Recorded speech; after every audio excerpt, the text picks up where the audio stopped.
All right, folks, the computer says it's 9:30. So, good morning. Welcome, everyone, and thank you for being here. I would like to acknowledge that we are within the territory of the Sechelt First Nation, and this is the Thursday, November 21st, 2019 Infrastructure Services Committee. The first thing on our agenda is the adoption of the agenda, and we've made a few changes. We have a very long agenda, and what with the water item and so forth, we wanted to manage the flow. So what we have done is we have scheduled Annex H, Item 10, the short-term rental accommodation regulations for 1 o'clock this afternoon. So if anybody is here for that, you can go away now and come back at 1 o'clock. And we'll manage the agenda around that. We also have one item of new business. Behave, children. And the new business is Community Energy Association. And with the permission of the committee, I would like to insert a question period of up to 10 minutes after item 3. So that public questions, so that the public or the press can ask questions while the subject matter experts are still here.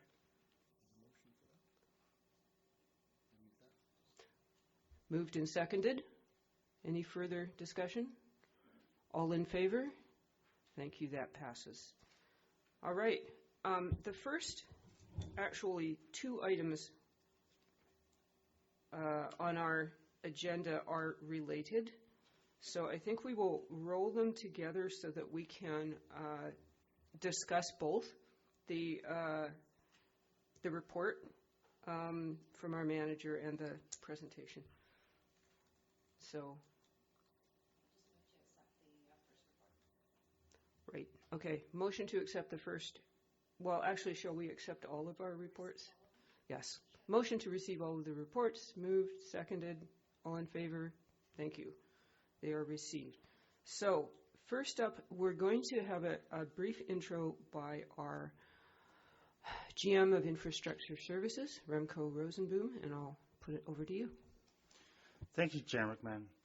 The purpose of today's presentation by our consultant AJ McDonald from Integrated Sustainability and the staff report is to present the findings of Phase 3 of the Raw Water Reservoir Feasibility Study. The intent of this phase of the project was to provide more detailed information on the feasibility to develop a raw water reservoir on one of the 4 sites selected in the previous phase. It's also intended to confirm the extent to which the reservoir could address the anticipated water supply deficit for 2025 and beyond. The report concludes that developing a raw water reservoir is feasible from a technical and regulatory perspective, and it would indeed contribute significantly in addressing the anticipated water supply deficit. The project also concludes that such a reservoir would be very complex and lengthy to develop and construct, both from a technical and regulatory perspective. The costs associated with such a project are also expected to be very substantial, primarily due to the volumes of soil and rock that would need to be moved. While considering these results, it's important to note that the current uncertainty about the geotechnical conditions at the site has resulted in several contingency allowances to be included in the cost estimates for the sites. Only by doing a geotechnical drilling and testing program, the cost estimates can be further refined and the potential revenue for marketing some of the excavated materials can be estimated. I would suggest to now have Mr. McDonald give his presentation, and afterwards staff would be able to answer any questions about the project in its entirety and the recommendations from staff. Thank you. Okay, I'd like to welcome AJ McDonald, Vice President Operations, Integrated Sustainability Consultants. Thanks very much. Suggest the directors to.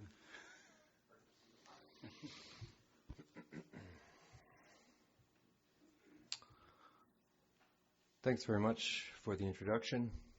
I have the pleasure of being before you again this year. I was here last in February, and this will be a continuation, really, of some of the information we presented there, because, as you know, we have continued in development of engineering, as well as some of the related tasks to scope the raw water reservoir project.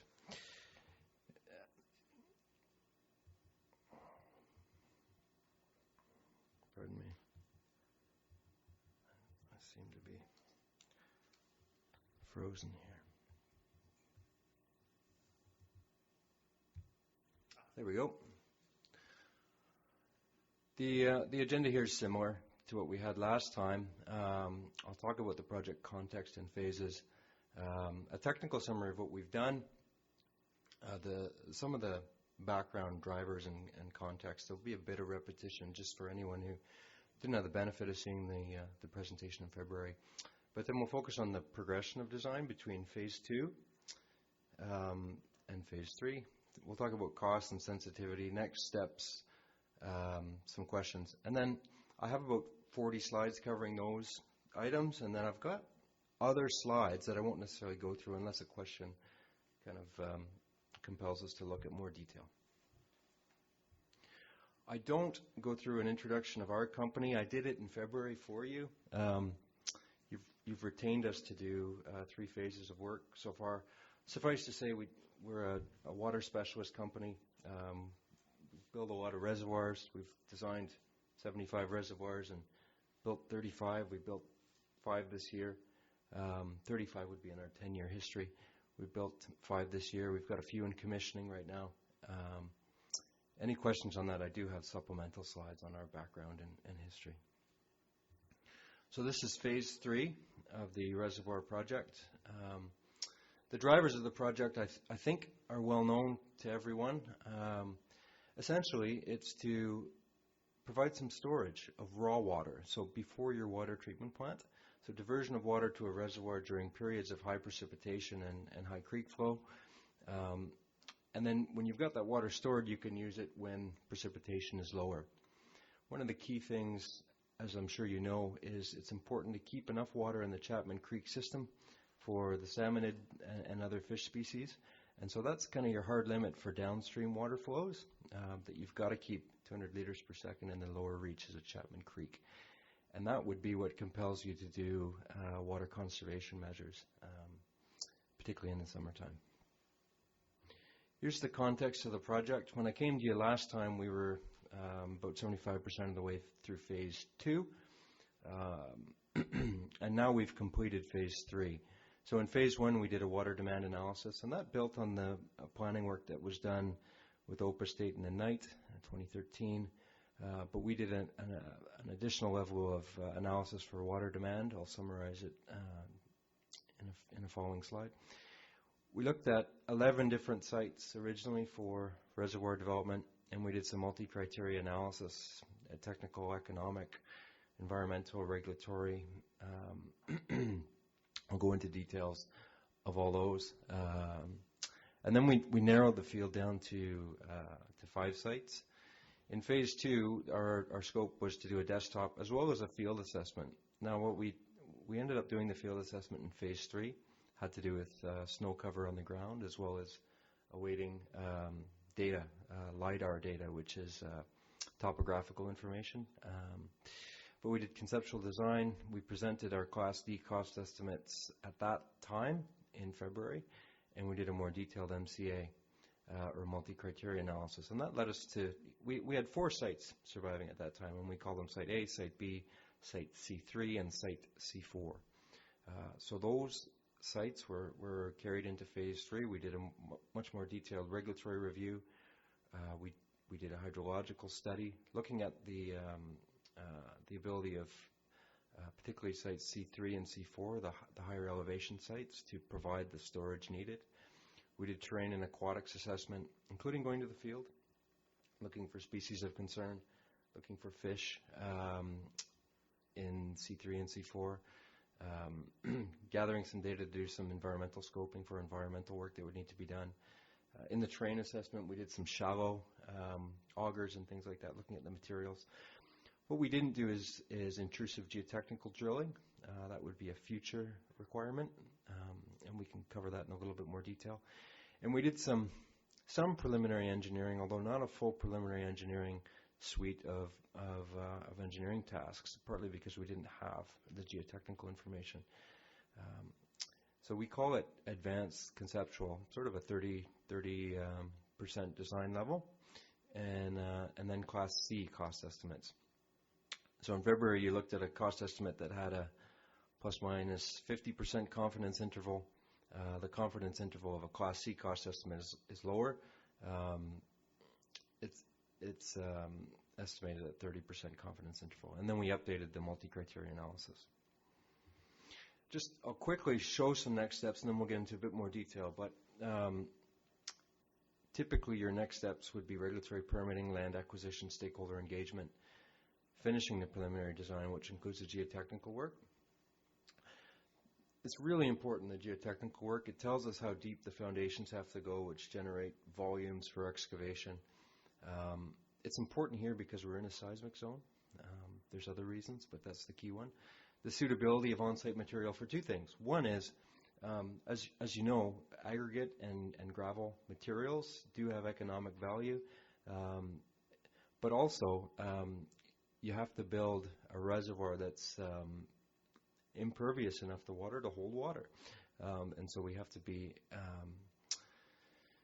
careful to make sure that ideally whatever you dig up, you use to build the embankment of the reservoir itself. It's not perfect. Not everything you cut can be part of your fill. We use the terms cut fill to excavation and embankment construction. So we have to determine the suitability. At that point, we can do more detailed cost estimates. And a Class B cost estimate would be one that you'd be using for actually budgeting construction. Detailed engineering, detailed cost estimates. We don't always do Class A cost estimates, but you can. That's kind of a plus minus 5%. And then you can get into bidding and actual bid opening costs, the engineering construction support, construction and commissioning of the reservoir. So that would be done. There's also, we call that base case. I mean, that's a typical infrastructure project. There's also the possibility here for partnership opportunities. There's industrial members of the community here that are doing excavation, as you know. So I think it's possible to look at that. There's a concept of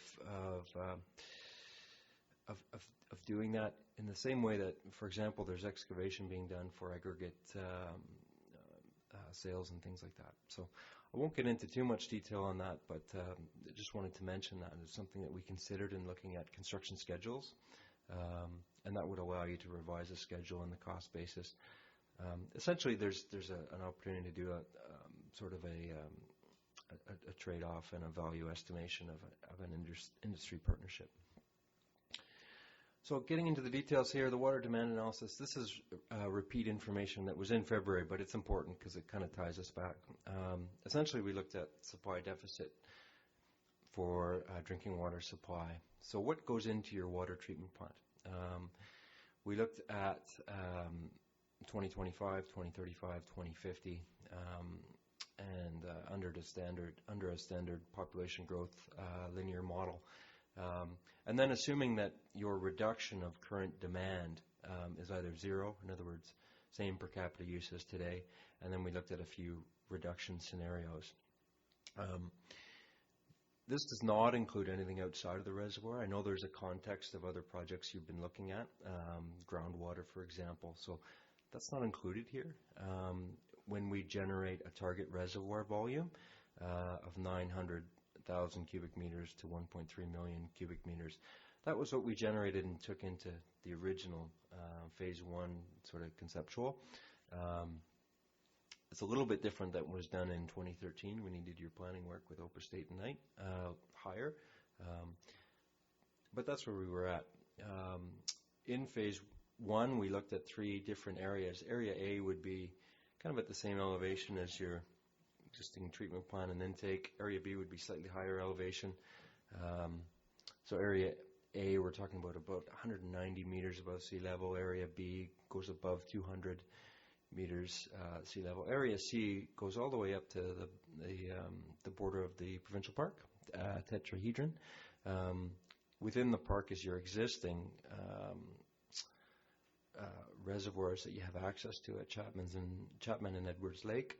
This would be south of that, just slightly, because we're outside the provincial park boundary at about 1,000 meters of elevation.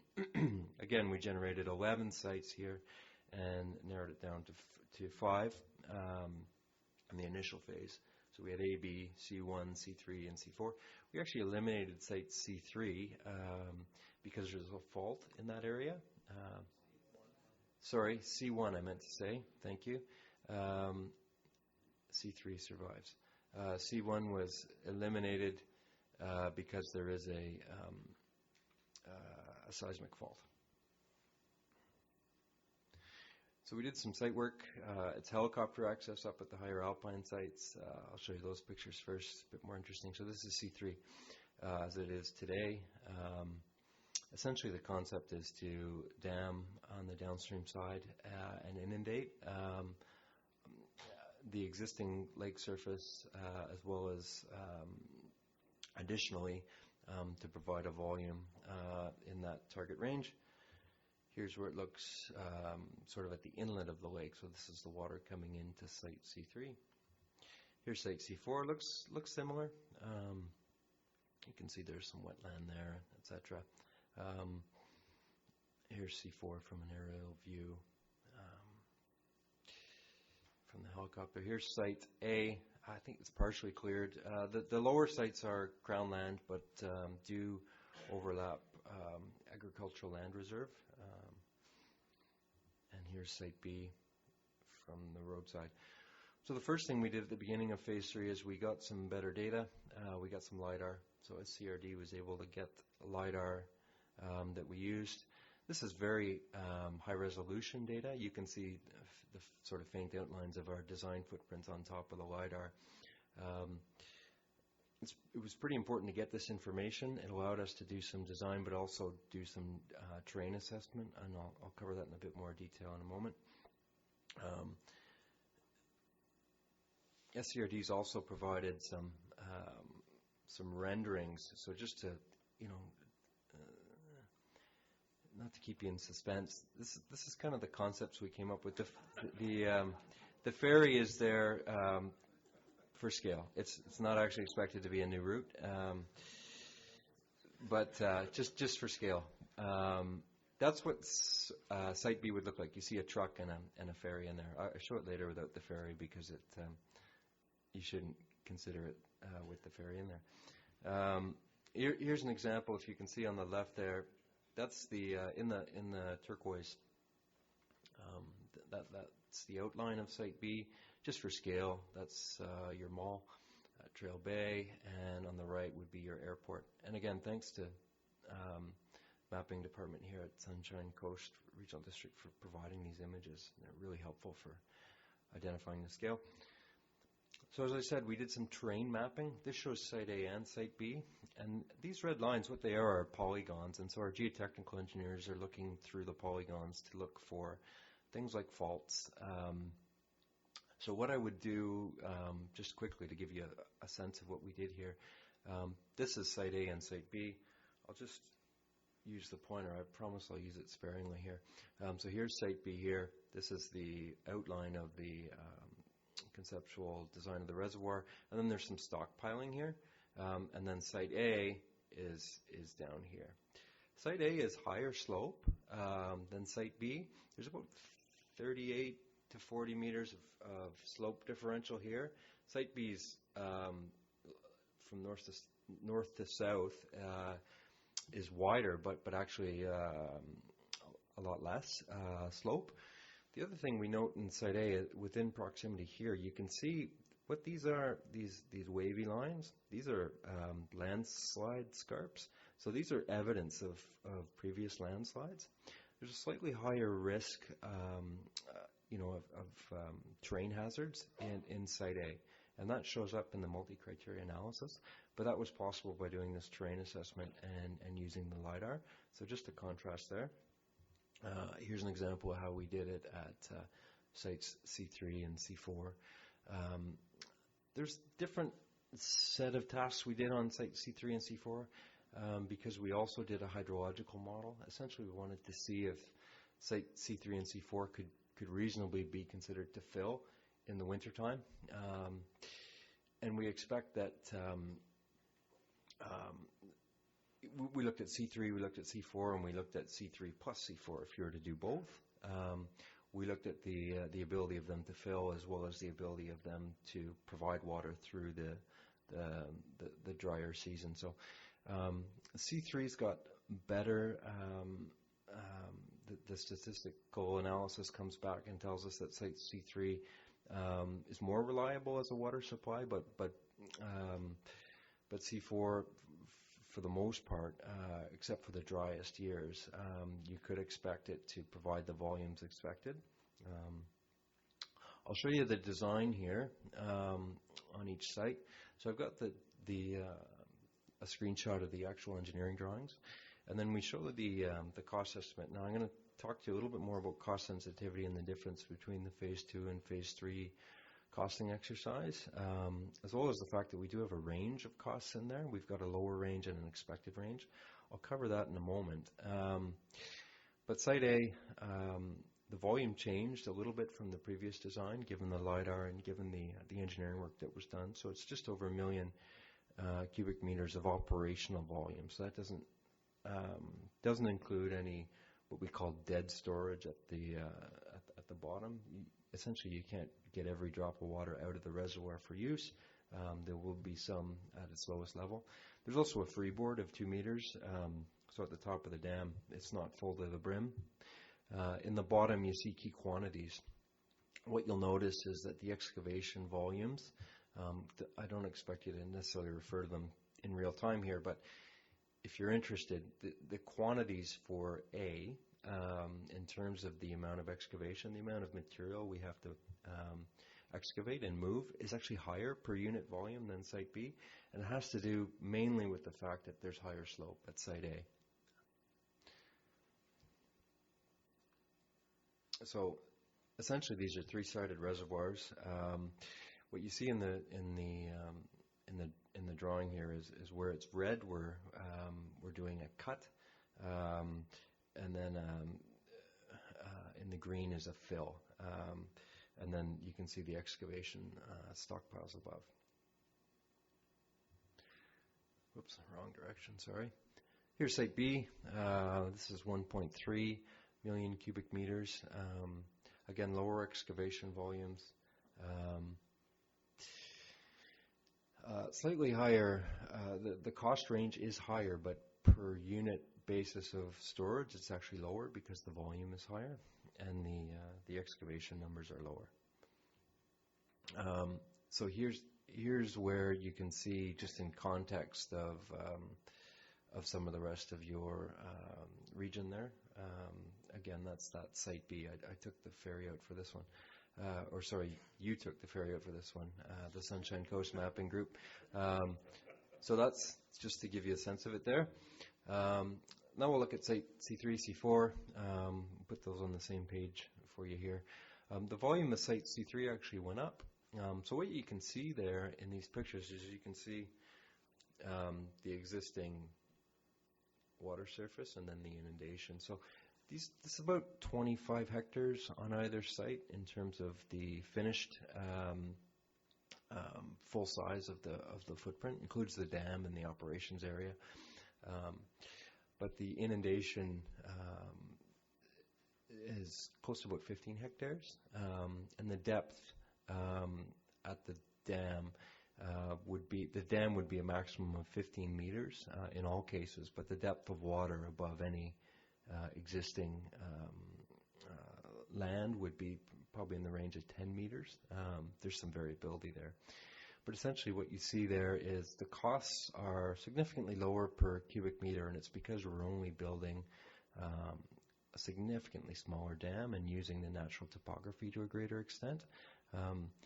The costs are still significant here. The construction cost per cubic meter of excavation are actually a lot higher because we're really not doing a lot of excavation, but it's more due to access. These are so remote, and there's road upgrades and additional roads required. So it's more expensive to move, excavate, and prepare the embankments here, and we're using more concrete per unit length of dam, but at the same time we're doing a much smaller dam itself. So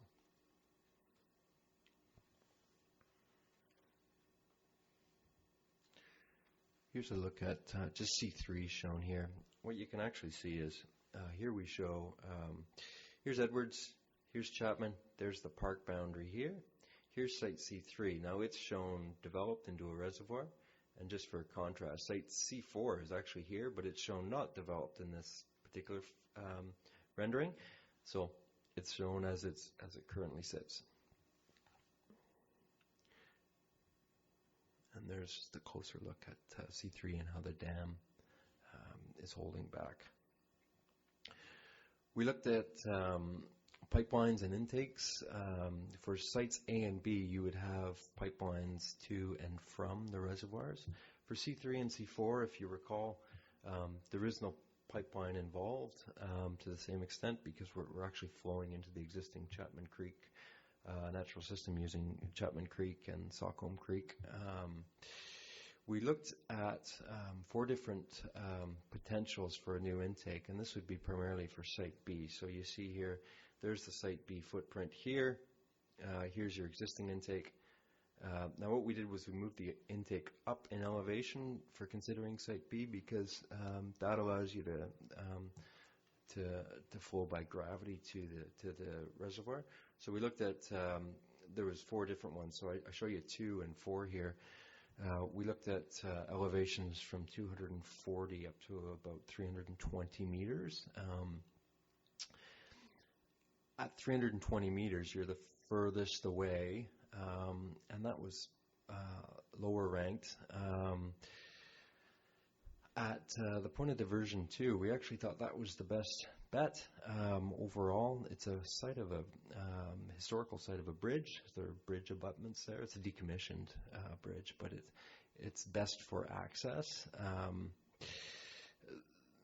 At 3, which was I believe it was 260 meters, you had steeper walls of the valley there, so it was tougher access. At point 4, you had some better bedrock conditions, which could be good for anchoring and intake structure.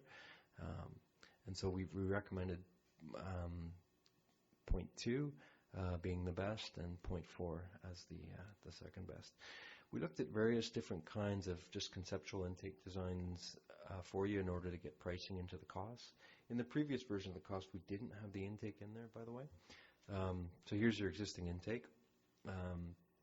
We also looked at some alternative infiltration gallery and Coandith style intakes as well as others, and did some costing and analysis there. So I've described phase 3 here in a bit more detail, and so I'd like to just kind of contrast for you what was in phase 2 versus what we advanced into phase 3. So there are some changes to the design. It's become significantly more conservative, I think, based mainly on reviewing some of the terrain and seismic conditions, as well as material availability. So I'll explain that. Essentially, the excavation and fill volumes are higher.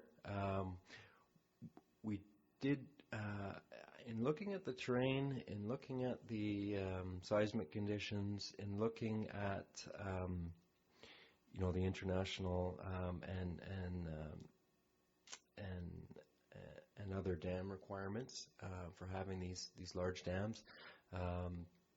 In active seismic area, the risk of, the consequence of dam failure is considered extreme. That's true of any dam in BC. Any dam in BC has an extreme consequence of So there's no way around that. What that means essentially is that in your design, the best you can do is to put it on bedrock. Because we haven't done geotech yet, we did cost out the availability to put the dam embankments directly founded on bedrock, as well as key or build an anchor into the bedrock itself to prevent any kind of shear in the event of a seismic event. That's a conservatism that wasn't in phase 2, but we haven't done geotech yet. So we wanted to give you as conservative a design as we thought was warranted. So that's an additional volume of excavation.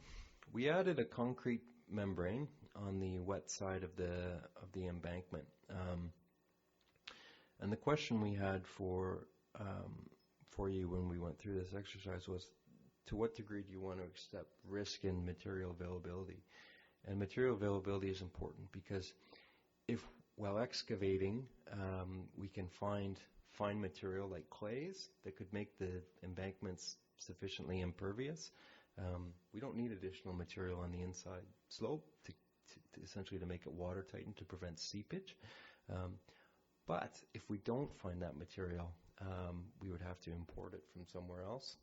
I think you've got two things to consider. One is that it's possible that fine material is available locally, perhaps not right in the footprint of the reservoir, but perhaps you do have a large gravel mine where fines are a waste product for them. It's something to consider. However, at this stage, what we elected to do was to put a concrete membrane into the design, because that way you accept no material availability risk, essentially. I hope that makes sense. I'm happy to go over that in more detail. We moved the outtake piping a little bit.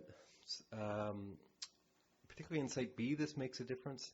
The safest way to do it is to put the piping over the embankment itself, which means you've got to boost it with a pump over the embankment. Most of the pipeline from B to the water treatment plant is gravity, and the pipeline from the intake to the reservoir itself is by gravity, but you need a boost to do that. It doesn't mean you can't design a penetration for that pipe and eliminate the pumping requirement. But at this stage, until we know how we're going to build that embankment, until we know whether there's a concrete membrane, etc., until we know exactly where the cut is going to be because of the excavation to bedrock, we thought it was best to include that conservatism. So those points describe conservatisms we've introduced into the design. We also added costs that weren't in the previous phase. So the cost of the intake for Site B, we have them. We have estimated them, and so we included them. We did, while we were in the field, go down the access roads and say what needs to be upgraded, what needs to be built new, and we've added those costs. We didn't have that information in the previous phase. So, having done all that engineering and related aquatics, environmental, hydrological, etc. work, and I do want to say, thank you for reviewing the volume of information we've provided. This is our Phase 3 report here, so it's 750 pages of reports, and I appreciate everybody for having reviewed what is a lot of technical information. Having done all that, we brought everything into our multi-criteria analysis, and we redid it again this phase. So just to remind you what this process looked like, essentially what we do is we put weightings on technical feasibility, economics, environmental impacts, and the regulatory and stakeholder sensitivity. And then what we do is we look at sensitivity by increasing the importance of any of those particular categories.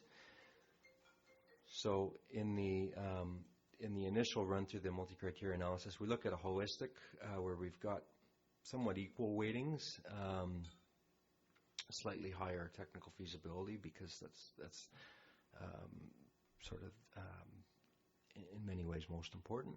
We look at a technically focused case where we actually increase the importance of technical feasibility at the expense of others. We look at economics focused case, where over half or the majority of points come from economics. We look at an environmental focused case, again, over half the points come from environmental, and we look at a regulatory and stakeholder sensitivity. We worked with your team in the infrastructure group to look at the weightings, to play with the sensitivity, and these are the cases we generated. And here's the results. In the base case, Site B ends up being the highest ranked case, and in the technically focused case, Site B ends up being the highest ranked case.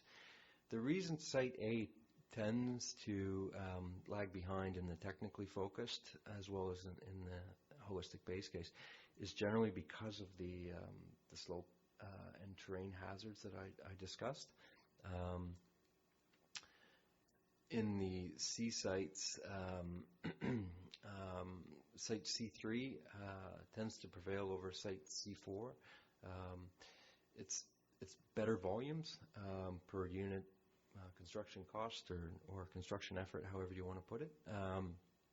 And it's got slightly better hydrological characteristics, as I mentioned. In the economics focus case, the C sites tend to prevail because they're just much less capital intensive because there's less construction, although it's more expensive construction per unit construction hour because of access. And in the environmental focus case, Site B tends to prevail.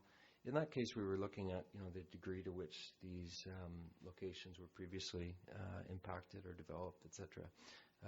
C3, C4 are certainly pristine by comparison to Site A and Site B. And the regulatory focus case, Site B, was the highest ranked. Again, on the regulatory side of things, we're looking carefully at requirements for impact assessments, etc. One of the key things for C3 and C4 is to look at potential for fisheries and oceans review. We did not see fish when we were there. The habitat for fish is there. The habitat is slightly better for adult fish versus juvenile fish. There's some detail in our aquatics assessment. That's something that should be resolved in order to determine in detail the regulatory requirements at Site C3 and Site C4. Normally, our fisheries folks will see fish if there are fish, but the fact that they didn't, and they do angling, they do different, they would do more. Doesn't mean they don't exist because the habitat's there. So, here's a bit of a summary of the non-cost, because we'll go into more detail on the cost, but the non-cost items. This is just a summary. So, from an environmental impact and permitting, your lower alpine sites are going to be easier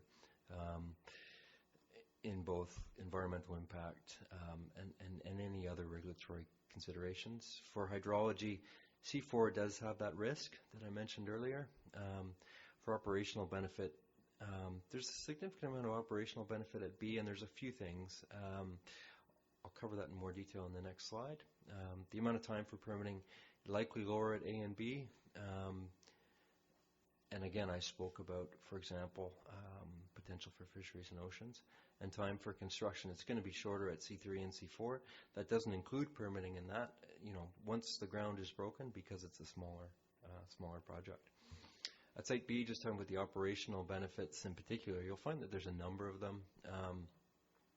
Because the new intake is higher, it actually prevents any impacts from developed and logged land that could impact your existing intake. In other words, runoff from previously impacted areas, etc. So at Site B, with a higher intake, you've got significant isolation of your water supply. That's an important thing to note. You can, with A or B, actually turn off your water supply from the Chapman system temporarily. In other words, you've got days of storage. Say, for example, there was some based on fire or some environmental incident. You could have something happen at Chapman or Edwards Lake, or in the upper reaches of the river. You could actually supply exclusively from storage at A or B because you've got pipeline. B can gravity feed to the water treatment plant. And the interesting thing here, and we mentioned this in the last case, is that you could actually generate hydroelectric power from Site B. A significant amount of hydroelectric power. That's been done before. It's being done in places like the Okanagan right now, where they're generating hydropower. That's not part of our economics. We haven't put that in there. We can estimate what the potential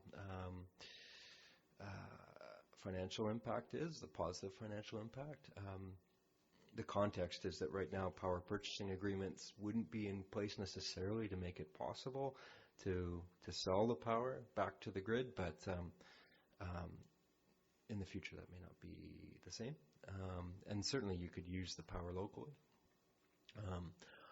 At Site B, you avoid rebuilding the existing pump station that's used today and that would be used in the case of Site A. And you could avoid rebuilding the existing intake at A, so those are benefits. At C3 and C4, you don't have the pipelines, so you're just using the overland flow, so that's an operational benefit. Can you use the water in the wintertime at A and B? Yes, you can, versus C3 and C4. And you've got essentially a supply of water. That would be useful in the summer during fire season. A bit more on costs. So for cost sensitivity, we spent a lot of time looking at the costs between Phase 2 and Phase 3. I think there are a number of places where we can potentially decrease the total installed cost. From a technical perspective, one is geotech information confirming how much we have to excavate towards bedrock and how much we need to anchor the embankments into the bedrock. That's geotechnical that would confirm that for us. Geotech would also confirm the overburden depth. Really key here is how much volume can we generate just by removing overburden, which means loose soil, essentially rock and soil, not bedrock that needs to be blasted. A certain amount of bedrock can be ripped with construction equipment, but the rest has to be blasted. We don't know the exact depths until we do geotech. If the depths were larger, your construction costs per unit volume go down significantly. Geotech information confirming availability of fine or clay materials for lining the reservoir. That would be a significant impact if we could find more clays. Again, we've taken all the material availability risk out by including concrete, which is expensive. The final thing the geotech would confirm for us is the embankment geometry. There's some conservatism built into those slopes. The stability of those slopes is directly related to the type of material that we excavate, so that will be important. Putting that outtake pipe through the embankment would reduce the need for pumping. That saves a lot of money, particularly at Site B. That's the place where it saves money because that's where we are pumping over the embankment wall. But even at Site A, your pumping power requirements would be lower.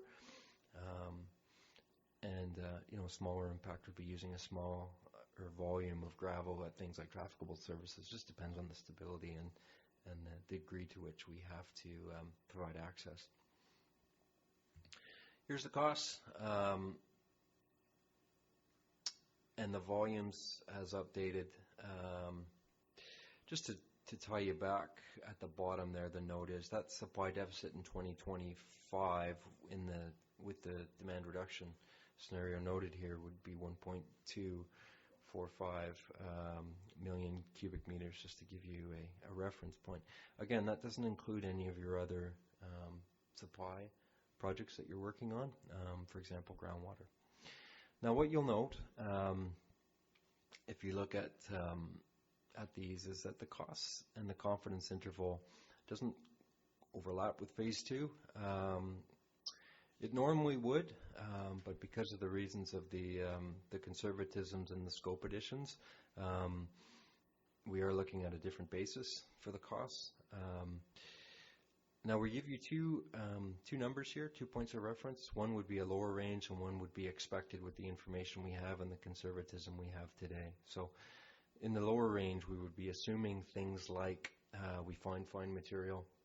We have a smaller volume of excavation to bedrock. We're still assuming in the lower range that you're excavating to bedrock, so it's still not the same as phase 2. If we use the same design basis as we had in phase 2, we'd have very similar costs. And happy to explain that in a bit more detail. Here's the quantities. This shows everywhere from the size of the leases. That's the full size of the development. You're seeing Site A and Site B are about double the size of C3, C4. The excavation is totally different at the two different sites. We're not excavating bedrock at C3 or C4, and the amount of overburden excavation is very, very small at C3, C4 versus A and B. And you'll note that there's a lot more excavation at Site A, and that's because of the higher slope there, and a lot more fill. The rest of the key quantities here are related to how much we strip, how much gravel we're using. We're assuming that all this gravel is repurposed from the excavation. How much concrete we're using. Concrete volumes are similar. In the case of A and B, that's just the lining. In the case of C3, C4, that's the dam itself. There's pipelines included in Site A and Site B, as we've talked about. And the access roads are significantly shorter, I should say, for A and B. At C3 and C4, we're talking about a little bit of new road, but mostly upgrades to existing decommissioned forestry roads. We did a construction timeline for you. I think there's more detail that can come out of here if you do look in more detail at an industry partnership. But we took a look at it. Essentially, what you'll note, what we generated is that by doing a design build, you could take a year off your construction schedule. In the public-private partnership, we don't show taking time off yet because we just haven't gathered that information yet. We don't actually know. I think there is more potential to reduce. Right now, we show that it's similar if you do a public-private partnership to doing a traditional delivery. I think that's something you'll get better information on, but it's outside the scope of what we looked at per se in terms of generating a schedule in consultation with a prospective partner. You'll note though, so what we show here in the top, we're showing the different activities sort of in chronological order: clearing, stripping, bedrock excavation, stockpile, building the pads and dams and sloping, putting in the concrete, gravel, ancillary infrastructure, upgrading the roads. The total duration of construction, so this doesn't include permitting, doesn't include detailed engineering, etc., is shown here. So, essentially we're saying it's about 2 years on A and B, and about half of that for C3 and C4. Generally for permitting, I think there's a lot of it that can be done in parallel. We provided a regulatory roadmap that identifies all of the permitting requirements. But if it's done in parallel, then what you end up doing is looking at what takes the longest, and the longest is typically the Water Sustainability Act. At A and B, that's 6 months probably, and up to 12 months at C3 and C4. If we do fisheries there, that's a year or more at C3 and C4. There's more to it than that on the permitting timeline. We can go into more detail if you like. On the engineering side of things, generally to get you to the point that you could have your applications in for the permitting, once you've done your geotech program, you're probably talking about 6 months of engineering, and then once all your permits are in hand to do the detailed engineering that gives you bid packages, etc., probably talking about another 9 months of engineering.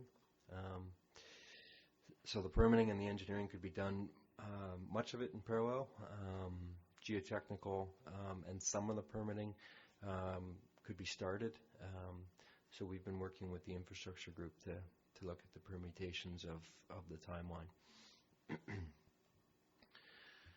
That covers the basis of the presentation. I've got a lot more slides. I've got about 34 more slides. I'm happy to go into any more detail or to go back into this existing presentation. I think the takeaway here is we had ranked Site B and Site C3 as our highest ranked sites, and updated a bunch of information, including costs. The costs and the design basis did change from phase 2, but we think it's important at this stage to have enough conservatism until you've done some geotechnical work and verified some of those things. So thank you.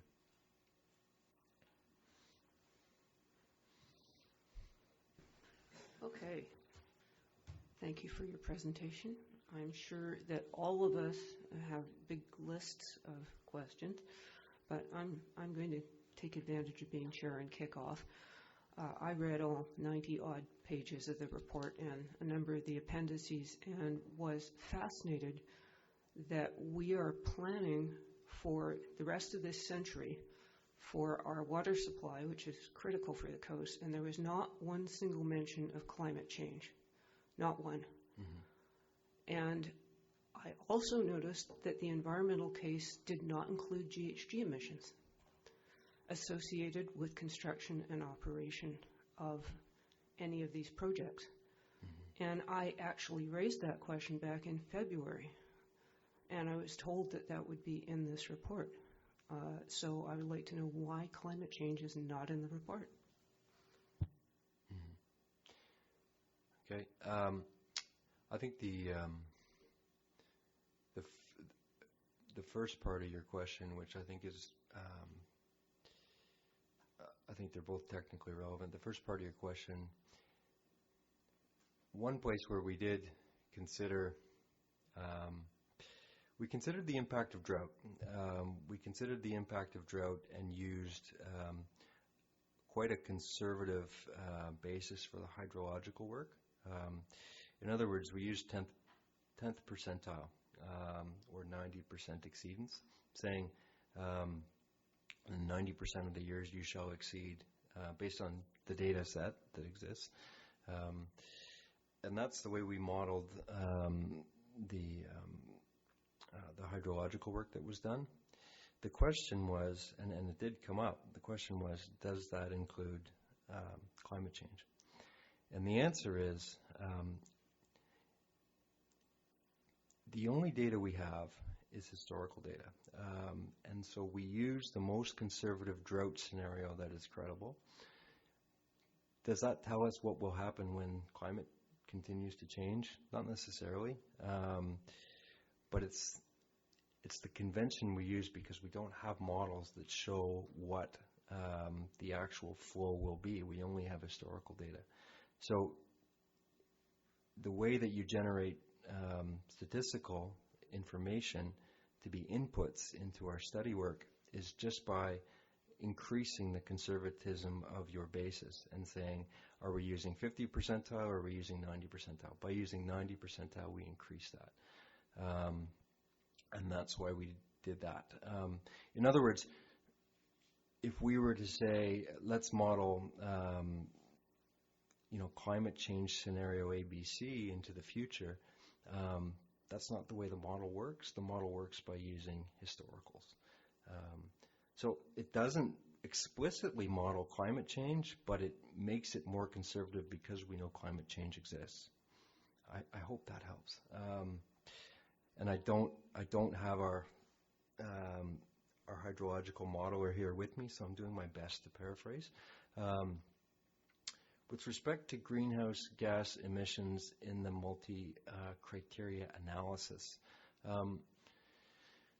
in the environmental focused case, when we were looking, we spent a lot of time looking at this, and this did come up in our discussions with the infrastructure group.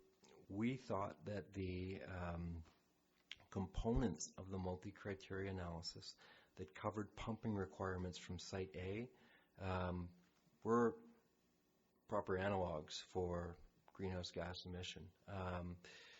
Didn't include it as another category on top of that. So that was perhaps something that we could have explicitly explained, but certainly was a topic of discussion as we came up with how we included what's required to be everything we care about in the environmental version of the MCA. Okay, folks. Director Tice. Yeah, well, I don't know if Chair had intended that to be part of the question, but the greenhouse gas emissions of actually constructing it too, all those excavators, all the blasting, all the stuff that, there's a considerable amount of greenhouse gas emissions that will, as well as the impact on the land and the potential carbon sequestration of a forest instead of a reservoir. Yeah. Those are kind of the, I was hoping to have that in the report as well. Yeah, oh, that's a good point. I think when we, what might be instructive is to think about it the way we were thinking about it through the MCA analysis, which was we didn't do a lot of differentiation between Site A and Site B, and we didn't do a lot of differentiation between Site C3 and Site C4. We may be remiss, perhaps, in not being more explicit about where those considerations came up, because maybe they're not written out as explicitly, but the inundation of C3 and C4, the amount of clearing, the amount of trees that generate methane as they decompose, were all considerations of ours, but they weren't explicitly counted because we felt they were covered in other areas. In other words, the amount of clearing, the amount of environmental impact. What we didn't do, I can say what we didn't do. We didn't calculate the amount of methane generated at C3 and C4, for example. That would be a meaningful thing to calculate. As we know, methane is a higher intensity greenhouse gas, for example, than CO2. That would be something we could add quite easily to the analysis.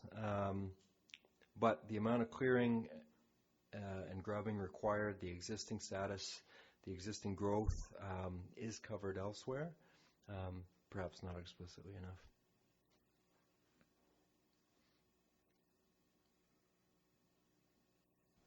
More questions? Director Lee. When I was looking at the presentations, I was looking at the square footage that was being used to supply the water, and in fact the additional square footage that was being covered by water, because I directly thought of that as either vegetation removed or not going to be growing again, whichever way you look at it. So I assumed that the smaller footprint was a good thing, but I got that right or wrong? Yes, and with respect to that criterion, smaller footprint is a good thing. Again, when we're doing the multi-criteria analysis, we are careful to try and isolate and make sure that we're not double counting. But when we do that, I think we need to be explicit with what's included. So I do take the feedback. But yes, the answer to your question is yes. The smaller footprint for unit volume of water would be rated higher, particularly in the environmental version of the MCA.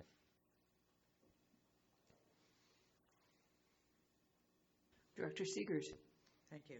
With regards to Reservoir B, you're talking about potentially pumping over the dam or penetrating through the bottom, through the embankment. And you recommend going over top at this point. What would actually determine in the end which would be the most beneficial? This cost of operation coming from the bottom would probably be a lot less.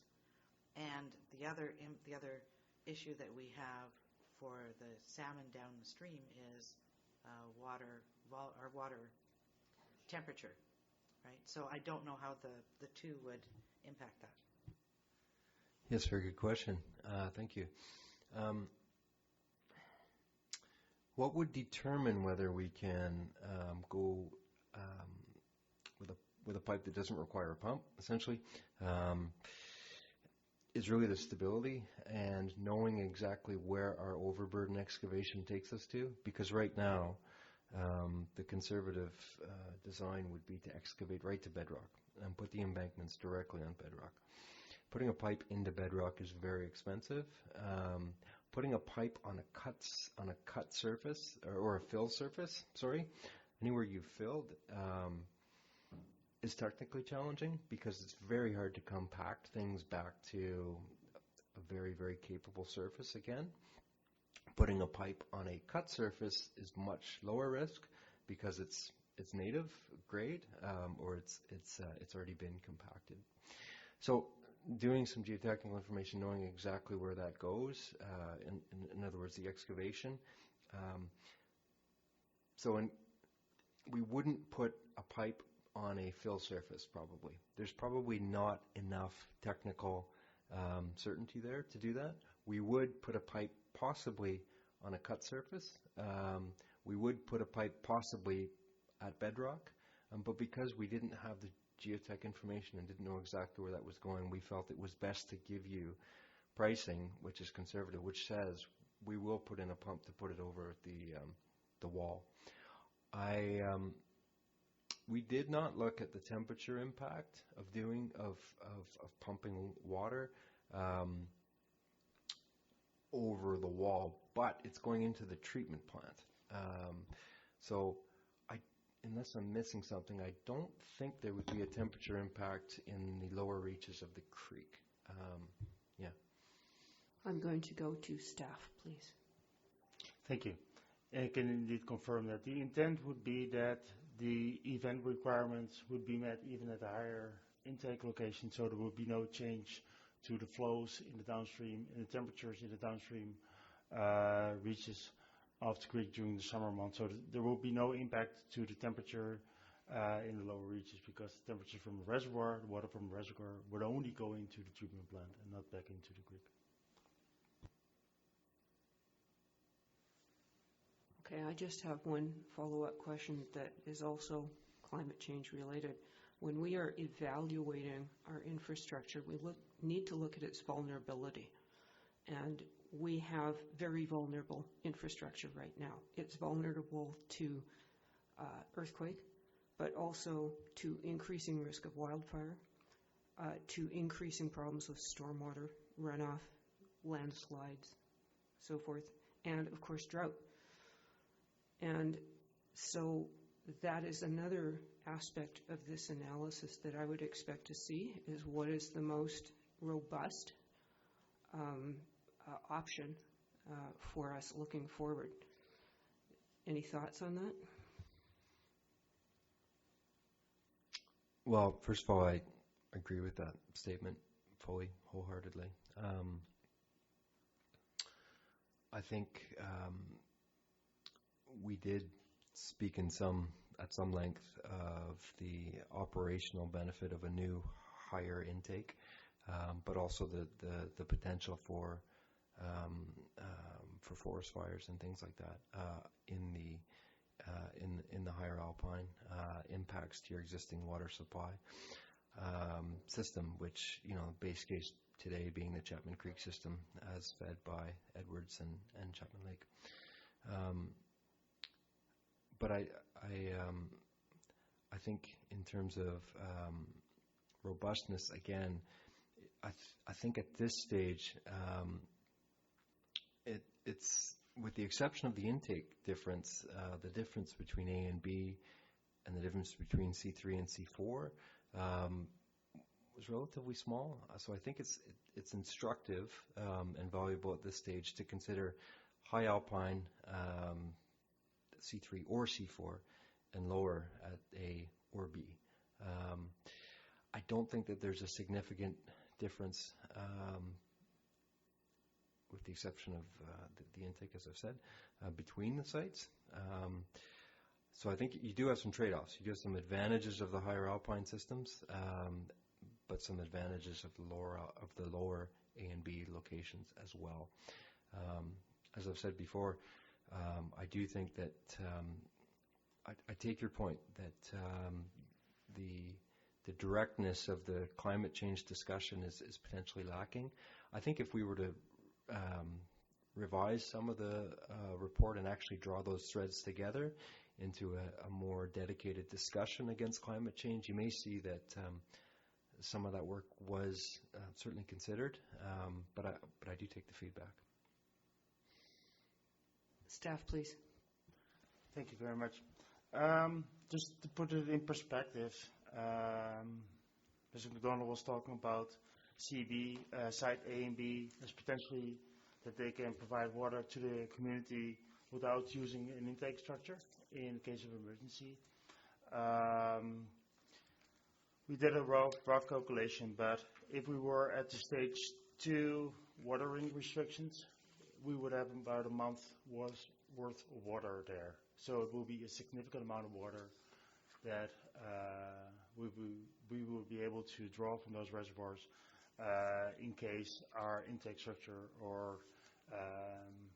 would be compromised or a significant landslide upstream as a result of seismic event or anything else that would happen. So there is a significant benefit there in terms of emergency water supply from the A and B sites, which you would not have with the C3, C4, given that you're still relying on an intact watershed between those systems and the existing intake. And the B site has the benefit of creating a redundancy in the intake. So if one intake would fail for one reason, there's always the other intake that we can still use. Thank you. Anyone who hasn't had a kick at this? Sure. Director Hiltz. Thanks, Chair. A great presentation. Thanks, staff, for those renderings. Those are really eye-opening renderings, I think. I'm looking at the multi-criteria analysis. So my general understanding is it's to take all this data and kind of narrow down options and kind of put some numbers to them in a simplistic way. So a perfect score on the unranked is 125, 25 subcategories at 5 gives you a perfect score of 125. Would that be a correct statement? Yes, I believe that's correct. Yeah, Right. Sometimes we normalize it to 100, but yeah. So a perfect site would be 125. Unweighted score. That's correct. And a perfect weighted score would be 500. I believe that's correct. Right. I'd have to refer to my So notes. we're looking at a balance of a perfect site, right? We're 70 or 75 is like a C or C plus kind of as a grade. Sure. None of these are perfect sites. That's correct. They all have compromises. That's correct. Okay. So I'll just leave it. So the multivariate, multi-criteria analysis, the MCA, is just to kind of nudge us in certain directions, but essentially when you say they're all feasible, they're all doable because they're all kind of clustered. The significant difference between 70 and 78, 8 points, is like not a make or break kind of ranking. Yeah, you'll note that, if you go through the different cases, the range, if you're talking about that 125, the range, everybody's a C student. Everyone's a C student, yeah. Okay. Yeah. So, I'm just going, in my mind, there is no perfect solution here. There is no perfect site. There isn't, and all the sites are feasible. I don't know, I'm sure that infrastructure staff can confirm. I don't know if you've had access to the hydrological report. In the hydrological report, there is I think you have, sorry, but there is a section where we talk about, we did the statistical analysis of how likely is it that in a very dry winter these sites will fill. So C4 does have a bit of a concern there, where in the model we were finding that in the driest years there's a bit of a risk there, but it wasn't deemed to be infeasible. So in other words, you can draw some conclusions. For example, you could build any of the sites. Would you go and build C4 by itself? I can't imagine you making that decision. So I think that's one thing to keep in mind. Right. So what I'm trying to figure out as a person sitting up here raising my hand, for the public who's paying their money, I'm looking at that $35 to $60 million. Yep. And the MCA doesn't really give me any kind of what is the best solution Right. on money spent, like the financial analysis. Is this the best place to put $60 million? Yeah. That's not part of any of this discussion, really. What the MCA does is it allows you to, like you say, take a bunch of data and synthesize some analysis from it. It also allows you to, essentially, the criteria are sliders, and you can slide some of them all the way one way or all the way the other to do a sensitivity analysis. At the end of the day, it is subjective to look at this data, to look at the sensitivity you've done, to say, okay, we've played with this enough. In this case, in the majority of the scenarios we looked at, the majority of the weightings we looked at, Site B prevailed. And again, I typically am looking at it as A or B and C3 or C4 as two categories. We've done that a lot because I think it's instructive. And C3, in the majority of cases, was the prevailing. There are differences. There are differences in capital intensity per cubic meter of storage, much lower at C3 and C4. Timeline, potentially higher at C3 and C4. So I think you need to maybe consider what the multi-criteria analysis doesn't do is simplify anything for you necessarily. You have to look into the detail to know, okay, what do I really care about most? If it's capital intensity, if it's construction timeline, if it's environmental impact, we have to toggle those on and off, which is why we looked at doing the sensitivity. So what you're saying is it's really about, the subjectivity is about the values of the community then, in some part. Exactly. Okay. Yeah. Is the presentation going to be available to the website, by the way? I love that rendering, right? That ferries, we could use that all over the place, you know? We'll distribute it on the website and we'll send a link to BC Ferries.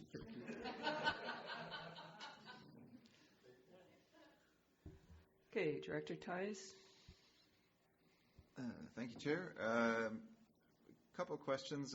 One is, what would be the expected lifespan of that reservoir, and how often would we need to, say, dredge it to take out silt and fines, if that's even necessary? And then I was also thinking about overflow in case of very heavy rain events. How is that handled? Yeah, good question.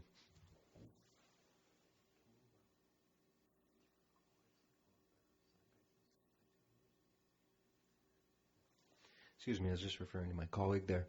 The life cycle of the infrastructure would be 50 years as the design basis. That doesn't necessarily mean its usable lifespan is only 50 years, but that's what we generate for a design basis.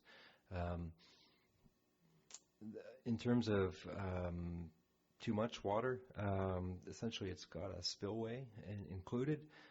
So the spillway is there so that essentially you've got a preferential path for overflow and some control over overflow.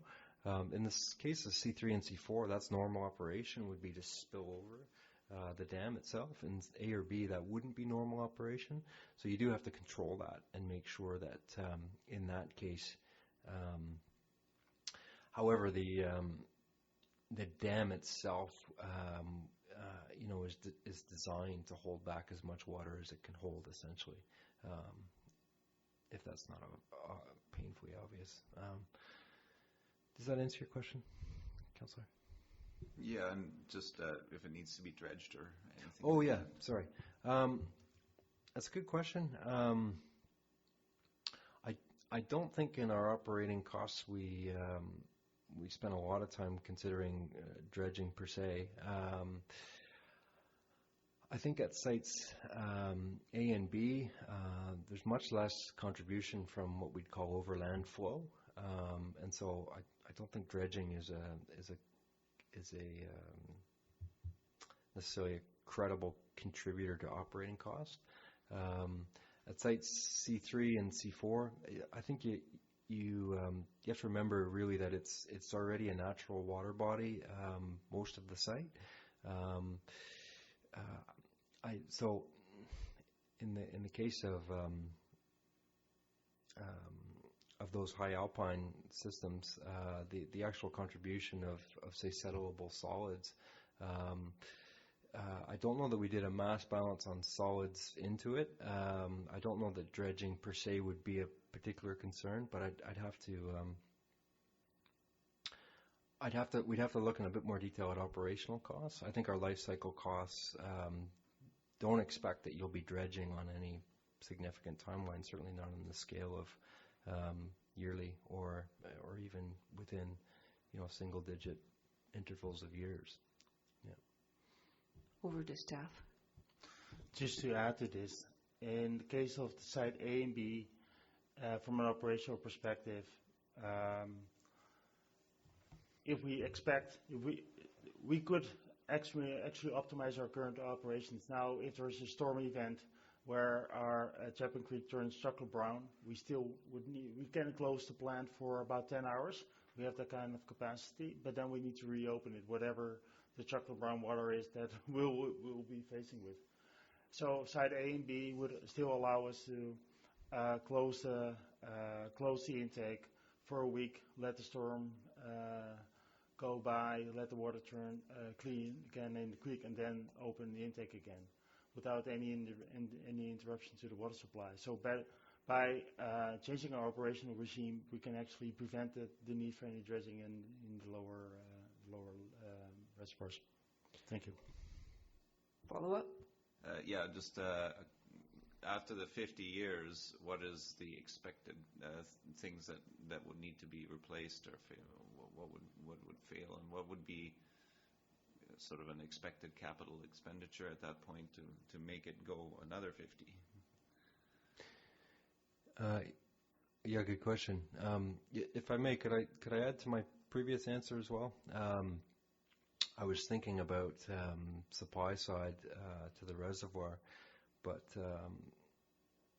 the supply side to the water treatment plant with respect to water quality, the way you operate the reservoir is something that there is some flexibility there. For example, you could consider water quality on the creek at your highest turbidity levels, which are your hardest to treat in your water treatment plant. Now that you've got more storage in line, you could operate that reservoir slightly differently, and it could generate pre-treatment essentially for your water treatment plant. We didn't look outside the battery limits of the reservoir. I've done a lot of work in potable water, and I could see the benefits potentially of looking at your reservoir as a pre-treatment, in which case, say you're taking out settleable solids in your reservoir, that would affect maintenance at the reservoir, but potentially there's a very good trade-off downstream with operability of the water treatment plant itself.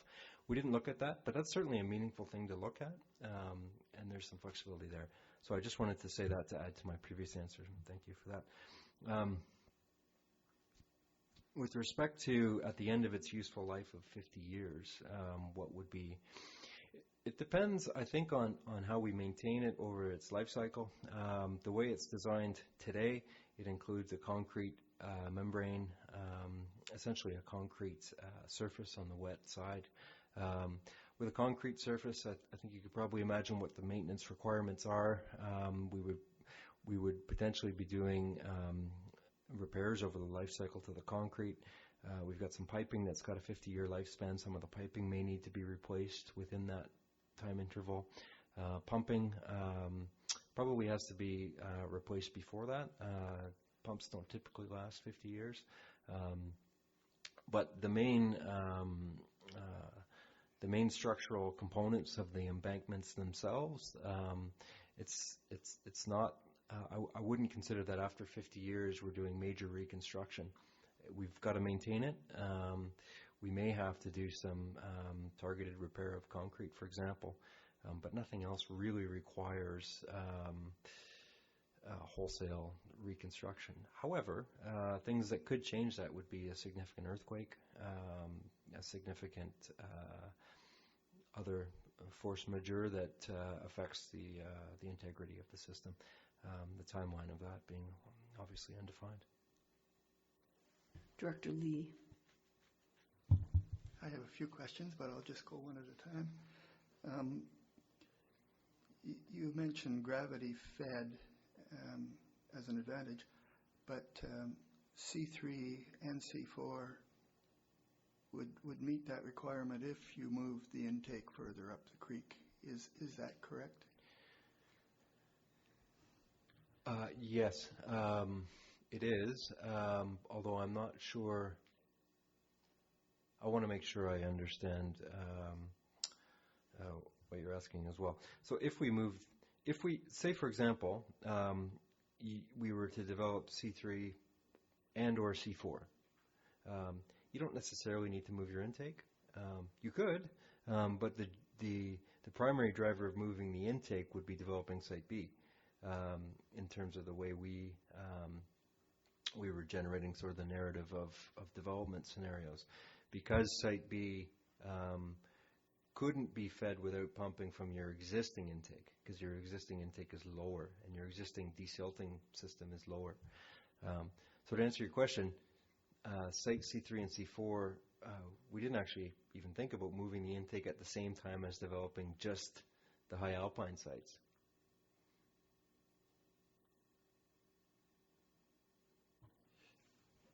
You still need the pump. The majority of the water will be coming from Chapman, so we will still be pumping to the treatment plant most of the time. Yeah, you're probably actually well using both, I guess. I'm not sure though. You're everything downstream of C3 and C4, if you're to develop them, stays the same. Yeah, it's gravity. It's a good point. So now I see exactly what you're getting at, which is, I think what you're saying to me is you're calling it, you're giving it points for being gravity fed, but really we're still operating all of our downstream equipment as we are today. That's correct. I suppose it's gravity fed in the sense that it's naturally fed by overland flow on the supply side into the reservoir itself. It naturally flows into the creek system, but yeah, your downstream equipment wouldn't change unless you were to move the intake.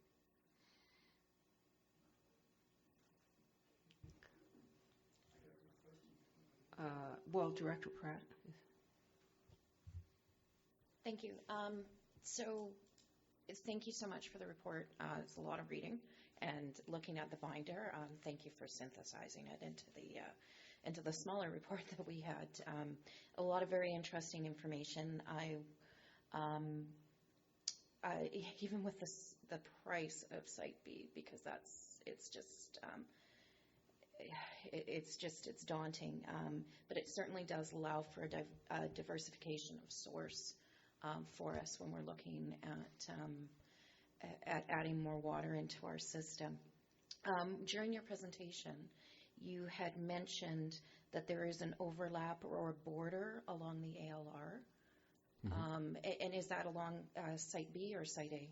Both Site A and Site B do have some partial overlap of agricultural land reserve.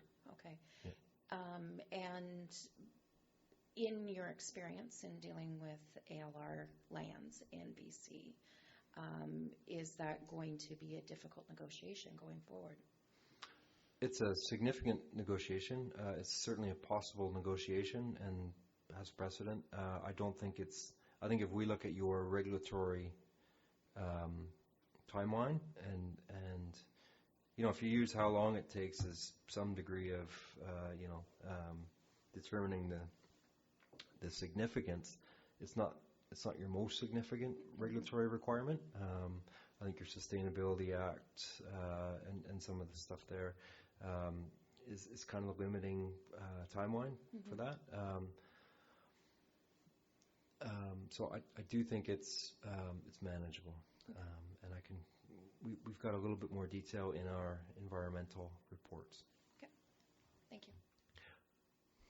I'm just going to draw everyone's attention to time because we do need to move on to discuss the recommendations in Annex A. So I'll take a couple more questions and then we could wrap. So Director Lee? This is probably one of the questions I should have asked at the beginning, and that is if there is no fish in, let's say C3 because that's the biggest one, would that significantly change the environmental analysis on the MCA? And would it also change shorten the timeline if there was no fish found? And how expensive is it to find that out? So it's all the same question. Yeah, the answer to the first two questions is it does improve your regulatory timeline for sure. Anything related to fisheries generally tends to be one of the most significant environmental and regulatory. It's just the way it is in Canada. The Department of Fisheries and Oceans reviews, their estimation of habitats or detrimental effects to fish is very serious and significant. So if there are no fish there, in terms of what it would cost to find out, that's a good question. We haven't costed that per se. What we did recommend in our aquatics assessment is the next steps include slightly different fishing techniques, including some gill netting. There's 3 or 4 techniques. You probably won't electrofish in that area because it's hard to access. So getting the correct boat up there is difficult. But there are other methods to determine the fish. I think it's a small field program on the order of a week or 2 weeks potentially. Again, not something we've costed out to date. We've spent more time costing out things like geotechnical program, but we certainly wouldn't expect that it would be less expensive than doing geotechnical work, most likely. I'm going to go to staff.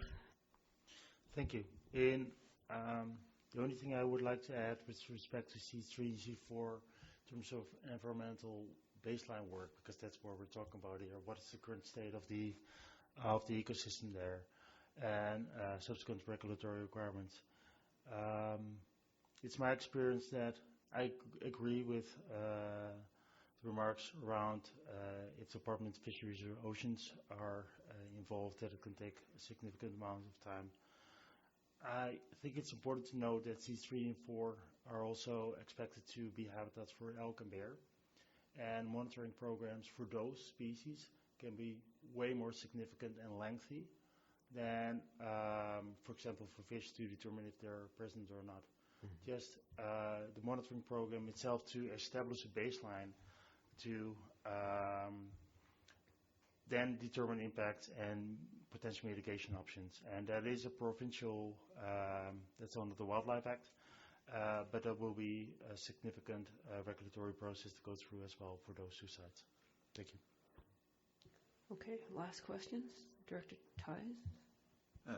One really quick answer. As I understand it, the hydroelectric potential would be between the reservoir and the treatment plant, or would that be on the intake for the reservoir? And then the other, and you can just say, kind of answer that quickly. And then the other one would be, would it be a good idea to have staff contact our local gravel pits for the availability of fines? To give that a bit more certainty on that cost estimate. Right. For your first question, you can actually generate it on both sides of, say, Site B, although I think probably 75% of your generation potential is on the outflow to the water treatment plant. The way we've sized the current pipe was more to make the pipeline less expensive.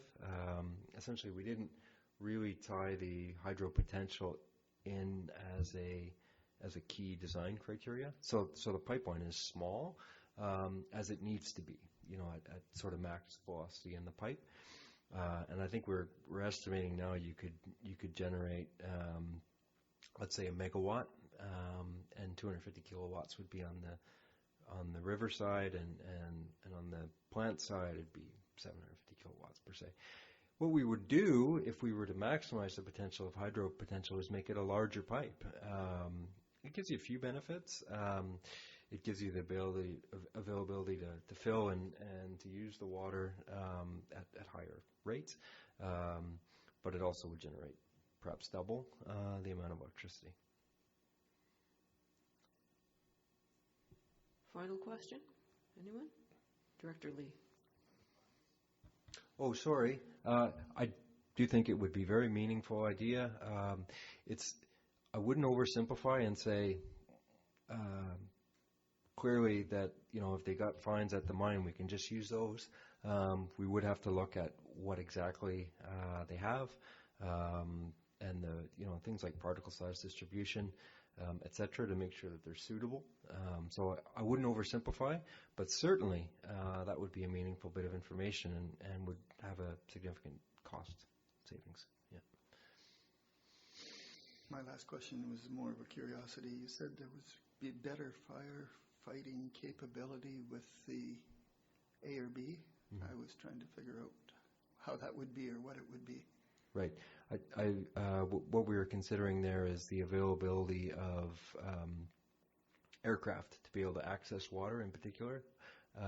Is better at A and B because of the surface area. Also, I think other access to water by trucks, for example. We didn't go through a detailed analysis of firefighting operational considerations or techniques per se, or execution of a firefighting plan, but you'd also have better access by road. They're closer, and that kind of thing. So, yeah. Okay, I am going to thank you very much for your presentation. And and I think we'll move on to the discussion of staff recommendations. Thank you. So perhaps we should get a motion on the floor so that we can discuss it. Does anybody care to make a motion? Director Pratt. I'll move the staff recommendations as presented on page 1 of our agenda. Is there a seconder? That is seconded. Discussion. Director Seegers. Thank you. So what I've heard in the presentation and through the reports here is that there's a higher cost for Site B, but less perceived environmental impact. Lower cost for C3, but higher perceived environmental impact. So we also need to then look at or include the consideration of the impact of redundancy and the impact to the operation of the treatment plant of water quality should there be higher turbidity levels. There also are the potentials for industry partnerships with Lehigh and then potential power generation. So the staff recommendation currently is that we move forward with reservoir on Site B and do the budget proposals for that. It is much higher, and we don't know at this point what the reductions could be with the potential industry partnerships or the time frame that it would take to do those partnerships and move that forward. I would support this, but I would also want to see that we would continue to stay on top of this and potentially, if the timelines start dragging out, that we start looking at other alternatives so we don't limit ourselves to one. Director Lee.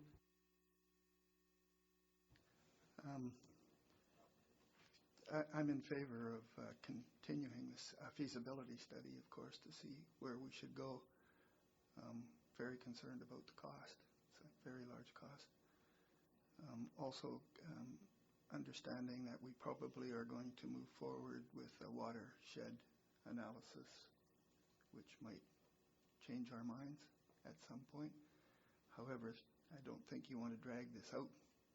It's too important. Just wondering, though, if the environmental would be significantly changed if there was no fish in the lake, and it took a year off of everything and reduced the cost, maybe we'd be looking a little different at the whole thing. Not sure about that. I was just wondering if we would include looking at that aspect as well in this phase. That's a thought. I guess it's something for someone else to answer. Director Hiltz. Thanks, Jerry. I'm interested in Director Seegers when you're talking about the creeping timelines. Could you just expand on your thoughts on that, please? Well, if we look at the recommendation, is that we look at the feasibility study phase 4 and be brought to the 2020 round 2 budget. And that would be where we would start moving into some of this stuff, and that a budget proposal for development phase 1 be brought forward to 2020 round 2 budget. So, in other words, there's a lot of work going to be done in that with regards to the development of phase 1, and that's where the industry partnership piece will come in and will impact the budget amounts that we're going to be looking at. So we're looking at a fairly condensed time frame. We need to ensure that that moves forward quickly. So to Director Lee's comment, I don't think we at this point rule out C3.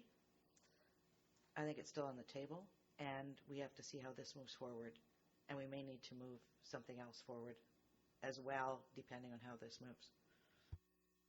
I'm going to go to staff. Thank you for the opportunity maybe to clarify what development phase 4, what we envision it to be. So the intent of the recommendation by staff would really be to investigate, do the geotechnical design, and investigate the partnership for Site B in next first half year of next year, so that by Q3 we are able to present to the board, okay, what are the results of the geotechnical work and of the discussions on a partnership agreement. Phase 4 would then be the detailed design and the further environmental, geotechnical, and engineering work to support permitting applications and go through that process. At the end of that phase 4, we would have development phase 1. We would have, or closer to the end, we would have a product that would allow us to start applying for grants. And grants nowadays, especially infrastructure grants, they have the requirement that projects are what they call shovel ready or about to be shovel ready. So if you don't have all the regulatory approvals yet in place, but you're in the process, that's good enough, because the grant application also takes some time to complete. So that will really be the end of phase 1. So at that point in time, there's no firm commitment yet at the end of phase 1. There's still the decision, okay, what is the ultimate, as indicated by the consultant, Class B estimate, what is the final design, what is the final design for tendering, what is the cost estimate associated with that. So what the current proposal is to, for the sake of expediency, to bring the budget proposal forward the upcoming budget round as well, but not start to work until we got the approval from the board to actually start that work, but not wait until the next year's budget cycle, because then there's another half year just delay. Thank you. Follow-up, Director Segers? Yes, I understand what you're saying in there, and what I'm also saying is, if we're looking at having a proposal coming forward to inform next year's budget, that means that these potential industry partnerships, etc., need to move forward expeditiously, or we are back another year. So inside of moving this forward, we need to ensure that those move forward in a timely manner. So that's why I'm saying C3 in my mind is not off the table, depending on how those move forward. Okay, I'm just going to jump in myself for a minute to say that I am going to be voting against this. Right now, we are 95% dependent on Chapman Creek, which is a very small creek, I've got to say. You know, in the summer, I'm sure that if you're agile, you can get across it dry-footed. And what we would do here is spend $53 million and still be 95% dependent on Chapman Creek. I think we have to be diversifying our sources. I also look at this price tag and I compare it. And if I understood the figures correctly, this, say, Site B would give us about 55% of our current water deficit. We are going to get 50% of our water deficit from Church Road Well at a cost of $3.1 million. I can't see it. I cannot see putting more money into Chapman Creek, especially when we have never done a really good analysis of our watershed and its capacity and the risks in Chapman Creek, particularly with accelerating climate change. So that's where I sit. Next, Director Tice. Thank you, staff, for this analysis and coming forward with these proposals. Considering the timelines to move forward through the permitting and regulatory burdens, it looks like we're 4 to 5 years out before a shovel even hits the ground. Plus the need to have this next phase complete to even qualify for grants. I think we should go ahead with this because it's always good to have a plan N. I won't call it X or Y or Z, but it's certainly not top of my priority list. But it's good to have a backup plan. And I think we should look at this option with maybe at the next report with a hydroelectric option and without the hydroelectric option as sort of a to give us an idea as to how that would tie in. But I'd also like to make clear that I don't think we should put a shovel to the ground unless we feel satisfied that we absolutely can't meet demand with additional wells and through reducing demand through things like water metering. I'm not going to raise my hand for this thing to go ahead unless I feel thoroughly satisfied that we haven't thoroughly exhausted more lower cost alternatives. This is ridiculously expensive. And even though we might get some grant funding out of this, that doesn't mean we are not paying for it. It's just a bigger pool that's coming, where that money is coming from. So,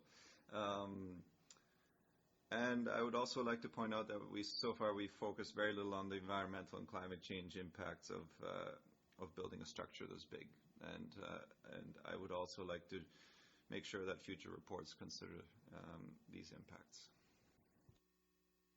Hey, Director Heltz.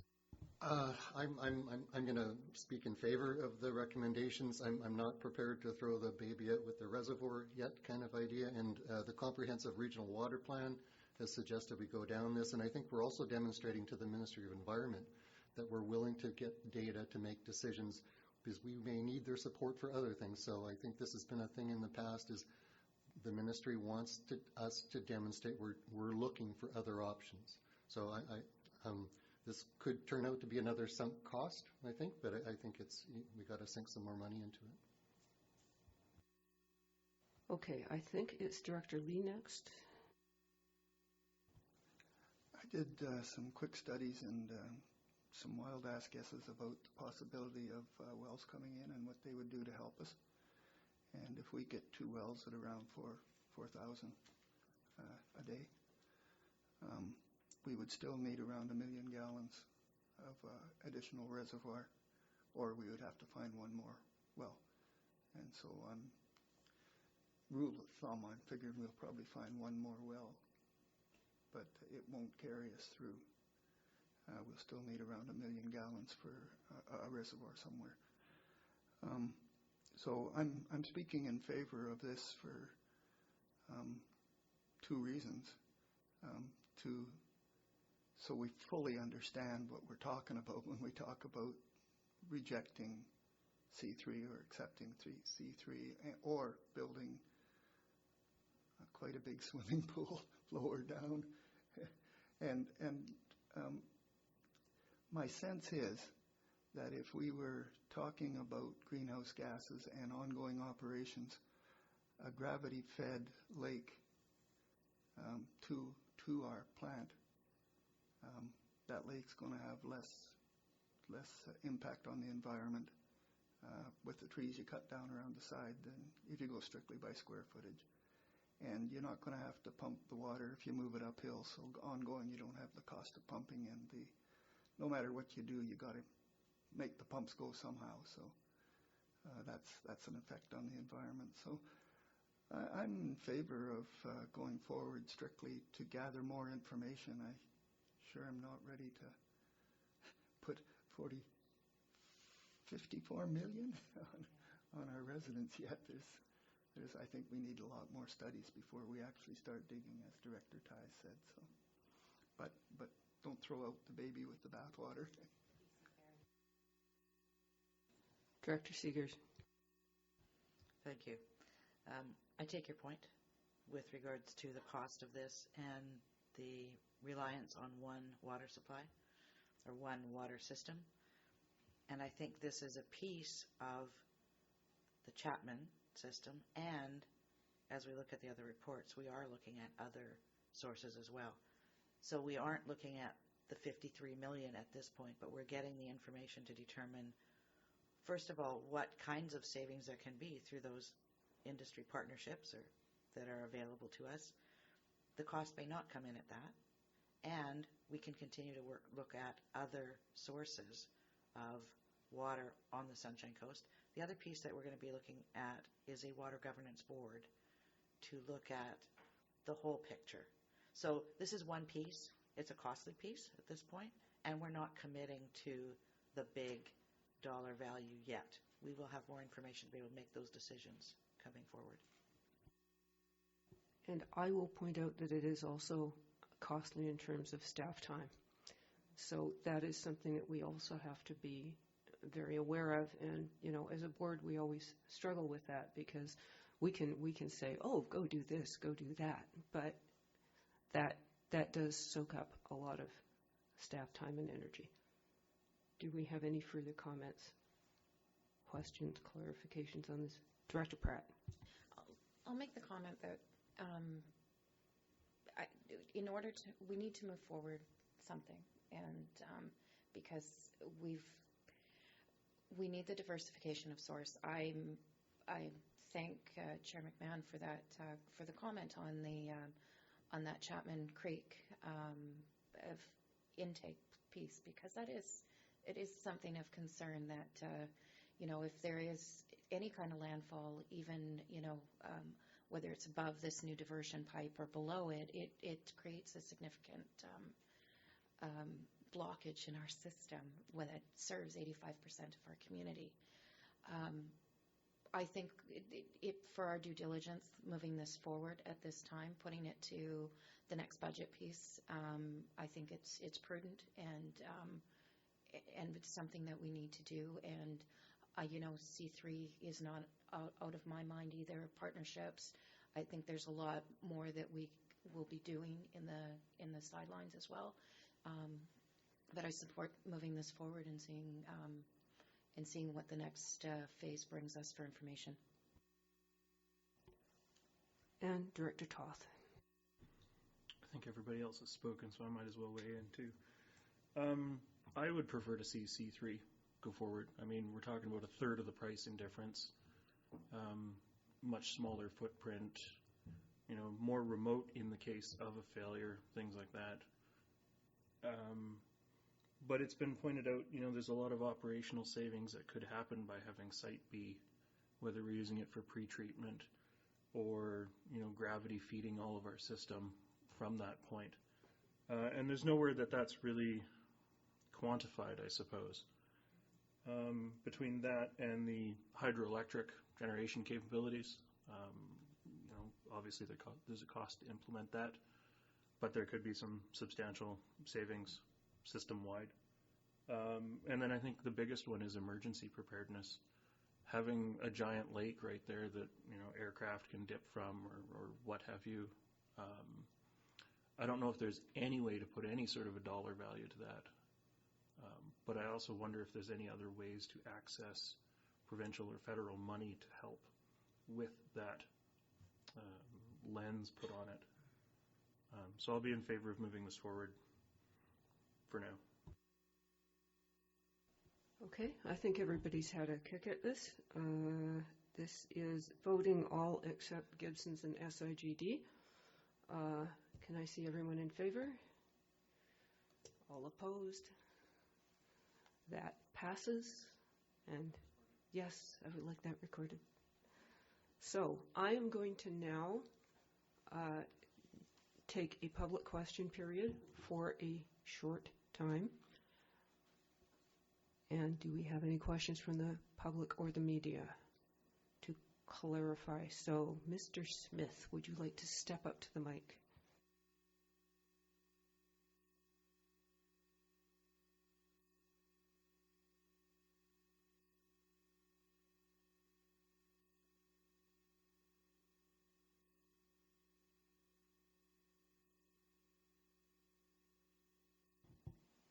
I knew that.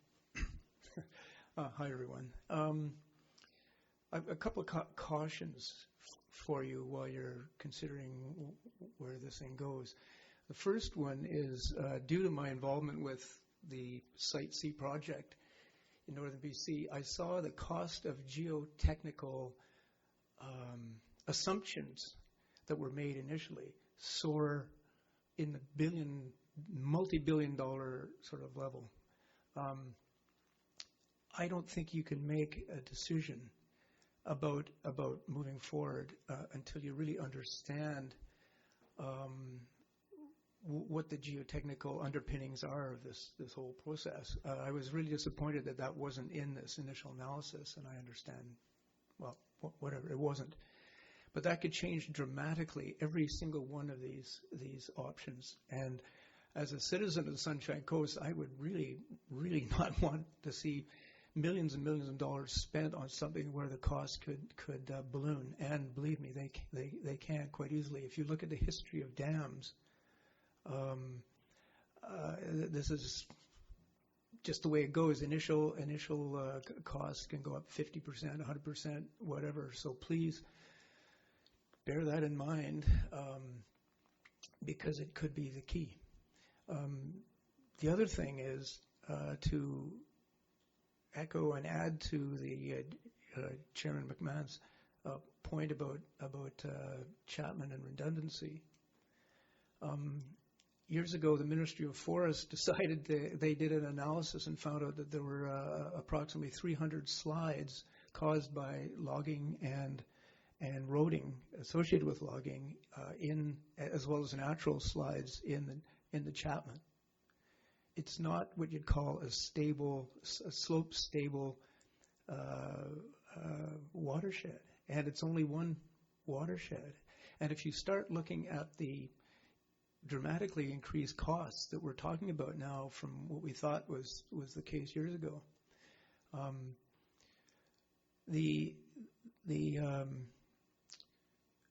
the work that was done by Dayton and Knight years ago on options, looking at other water supplies, they looked at Clohome. I'm not a proponent or not a proponent of Clohome option at all, but their analysis was kind of incredibly archaic in that they didn't look at running a pipeline in the water system, which is hugely cheaper than their sort of overland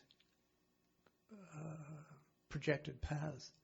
So, and I'm not suggesting that Clohome is the option. It's just, but we don't have comparable up-to-date analysis of either Clohome or another water supply outside of the Tetrahedron Provincial Park. So this is one huge pile of money we're talking about here. The initial results from looking at 4 sites for the aquifers were really good, really cheap, and there's only 4 of them that have been looked at. So you start to look at what a number of the options are. If we had a major slide in Chapman, guess what, folks? We're toast. we're in really serious difficulties. Whereas if you really do diversify, get a system that has redundancy built into it. I know I'm one of those people who for 30 years has been pushing for the regional district to deal with this problem, and I applaud you all because I hear nobody here who doesn't want to deal with it, and you want to move forward as fast as possible, as do all of us. But take what happened at Site C seriously. We went from initially it was a $2.2 billion project that was upped in the early 2000s to 6.6, and now without considering all of the ancillary costs, it's 10.5 billion, and it's going to be a lot more than that because they didn't properly do their work on geotechnical, et cetera. And the costs are for the other components of Site C, which would equate to roads here and so forth, are huge. So that's all I have to say. Director Seegers? Yes, I understand we're doing questions, Yeah. and we have a time frame. I'm done. Thank you. Okay, are there any questions from the press? And could somebody turn the mic off at the, or come? Connie?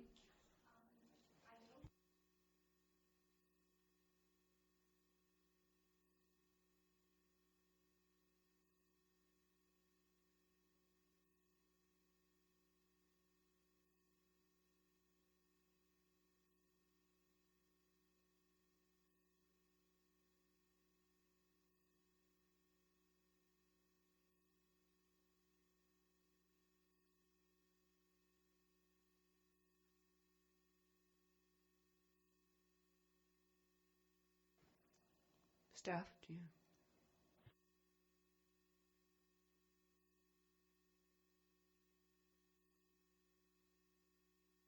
Yes.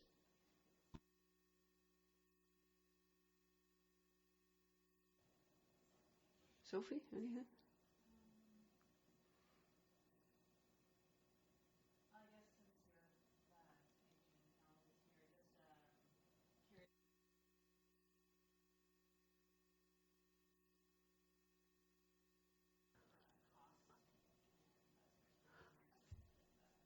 I'm going to suggest that you have an interview out in the lobby, and the rest of us take a 5-minute break and then come back here. Okay? Thanks very much.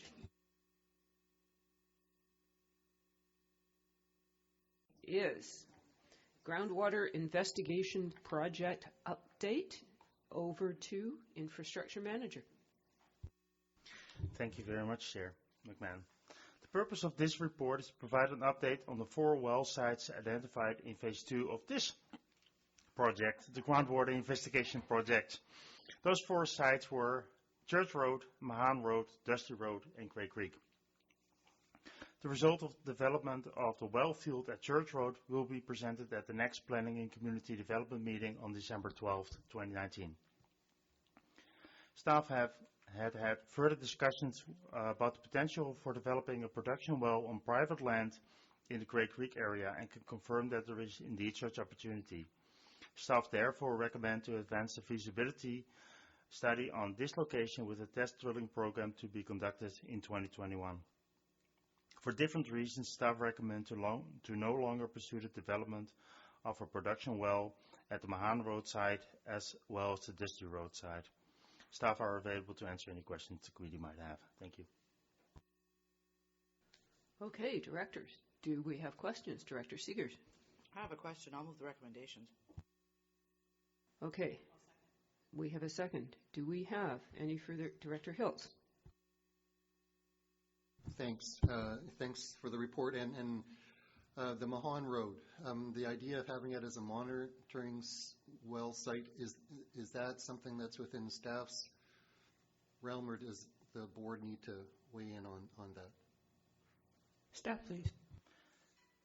Once the board confirms that they no longer pursue that site for a production well, staff will connect with the province to see if they're interested to use that site as a monitoring site. Okay, and I just have one question. Are we looking at any other potential aquifer sites, or are we planning to look for any other potential aquifer sites? Thank you for that question as well.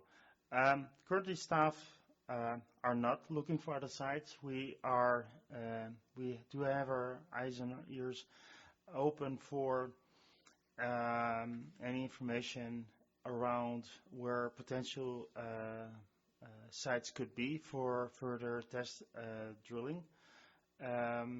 These 4 sites, to go back to Phase 1, were selected based on a desktop study because we considered based on the information we had at that point in time that these 4 locations would be the most had the most potential. And I think in all cases that turned out to be true. They have potential in all 4 sites. So, but there could be others around there, and but we haven't currently considered yet another desktop study or test drilling program for next year. Yeah, I'll leave it there. Thank you. Director Ties. Director McMahon kind of preempted my question, but yeah, I'd like to see this place turned into a Swiss cheese before I put that my hand up for that reservoir. So I really think that we should look for well sites, and there's some anecdotal evidence that there's some 500 gallons per hour wells in Roberts Creek, and those kind of volumes make me think that there's potential out there. Stat? If the board decides to move on with further feasibility study on Cray Creek, we would that would require a drill rig to be brought to the coast. There might be cost savings while the drill rig is here to also investigate some sites that we currently have anecdotal evidence about that there might be some potential high volume possible there.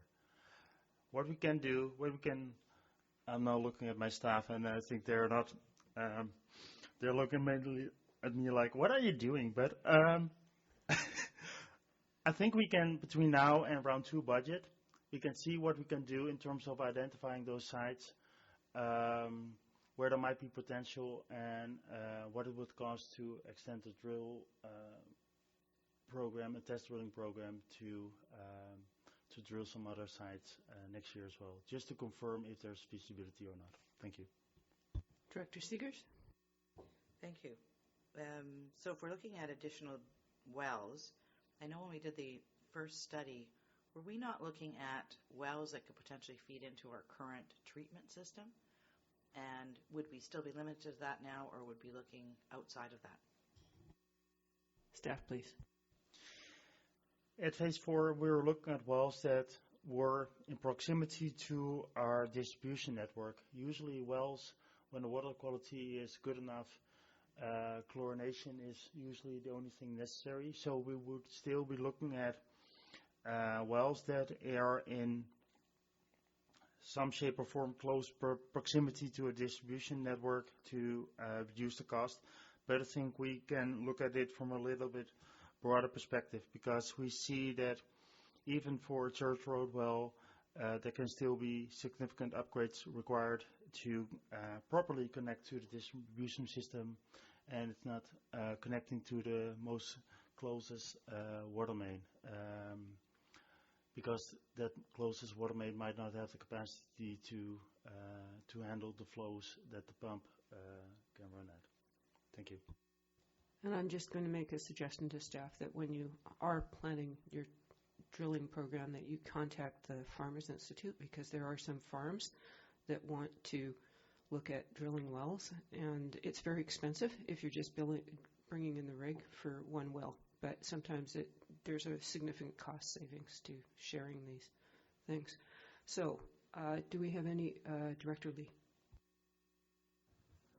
I was looking at page, what the page number? It's page 128. You recommend bringing forward a budget proposal to do groundwater investigation for Phase 3 Grave Creek project. I was wondering why we aren't doing it now, why we are waiting. And so that's one question. And then it talks about results being presented fourth quarter 2020, which to me seems a long time away. I'd rather it was like February of 2020. Is there anything we could do to move that up? Is it feasible? Is it possible? Is it money that's stopping us? What could we do there? Over to staff. Thank you for the question. And staff are fully aware of the desire to move forward these kind of investigations as quickly as possible. The direction from the board early this year was to see what was possible on Cray Creek without a budget attached to it to actually retain the support from a consultant to do any further technical analysis. One of the things that would need to be done with the private landowner in the Cray Creek area is to have and that's also a request from them, is to have an agreement on what are the roles of responsibility and what would happen, what would be a next step if a feasibility would be confirmed in terms of land ownership, access rights, etc., etc. And I think that's an important part to complete. And based on the direction from the board today and the confirmation at the board level, maybe next week, I can initiate those conversations, so that at round 2 budget, I might have a little bit more information there on how that agreement look like. And after that, it is really desktop study, drilling, and get the pump test and get it done. The best time to do a pump test is in the summer. It's August, because then you have the low flows in the creek, so you have that's the best time to determine if there are impacts to the other wells from the private landowner. So that is one of the reasons why Q3, end of Q3, early Q4 is the most appropriate time to get back to the board with the results, because we want to make sure that if we do anything in that area, there's no impact to the wells of the current landowner. Thank you. Okay, maybe one more, Director Ties. Yeah, so I'm just wondering if staff would like a motion as to whether we want another budget, round 2 budget report on expanding the test drilling thing, or is that something that doesn't need a motion at this point? Staff. I would appreciate a motion, and a recommendation for that could be in that staff bring forward a budget proposal for a test drilling program on potential new well sites on the coast to round 2 budget. And I suggest it to be a separate one from the Cray Creek, so that we keep that as a separate, because there is a feasibility confirmed, and on the other side it's not. Thank you. Okay, then I think we will go with the existing recommendations. Are there any further questions on that? Director Lee? Did we need a motion, or Mr. Rosenblum, do we need a motion or anything to facilitate you getting that agreement going, or you're okay, you can just go with it? You can just go with it. Thank you. Okay, I'm going to call the question. All in favor of the recommendation? Any opposed? None opposed? Seeing none? It's unanimous. So, did we have a motion arising? Director Ties? Yeah, what direct? No, what the GM said. What the GM Rosenboom said, yes. I'll second that. Good, we have it. And right.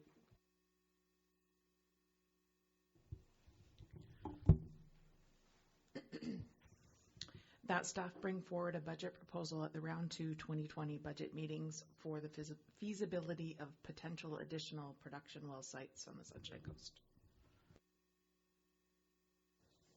Good. I'll call the question. Do we have anything further? No? Okay. I'll call the question. All in favor? Any opposed? That passes. Thank you very much. Let us move on to item 5. Wow. We're moving here. Drought Management Plan 2019 Summary. And I believe that would be Mr. Shea coming forward, is it?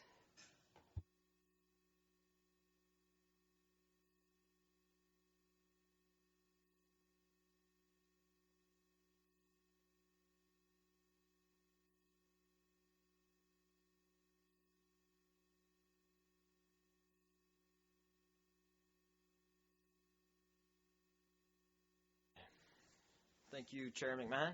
The purpose of this report is to update the board on the application of the drought management plan in 2019. February through June of 2019 were generally dry months, while July and September were very wet months, especially at high altitudes in the watershed. In 2019, weather, proactive stage calling, and community adoption of regulations prevented escalation to stage 4. And the board also requested staff investigate the impact of food growing during stage 4. Staff was not able to extrapolate community-wide information on watering of food plants, in part because there is such a wide range. With the water meters, we're able to start to see consumption at different properties, and for those properties with farm status, the range is dramatic, between several hundred liters a day to tens or well above 20,000 liters a day. So generalizing from that range is difficult. Review of the drought management plan with staff recommendations will be included in the water rates and regulations bylaw 422 review, scheduled for early 2020. Staff welcome any questions at this time. Director Tice? Yeah, my question is how the talks on the environmental flow needs are proceeding.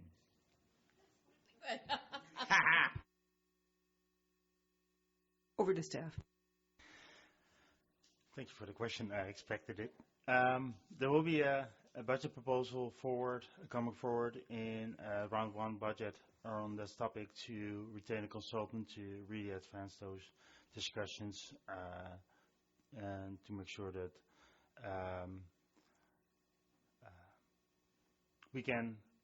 we are able to do the further analysis at lower flows than the current EFN in 2020. Thank you. I had a question, and that is, when can the public expect the 2020 drought management plan to be released? Thank you, Chair McMahon. The objective at this time is for Q1 2020. Director Lee. Do we have figures on how many cubic meters Grey Creek contributed to the water? I was just curious because I had a thumbnail of around 1,000 is what it could do, and I wondered if we know what it actually did. Staff?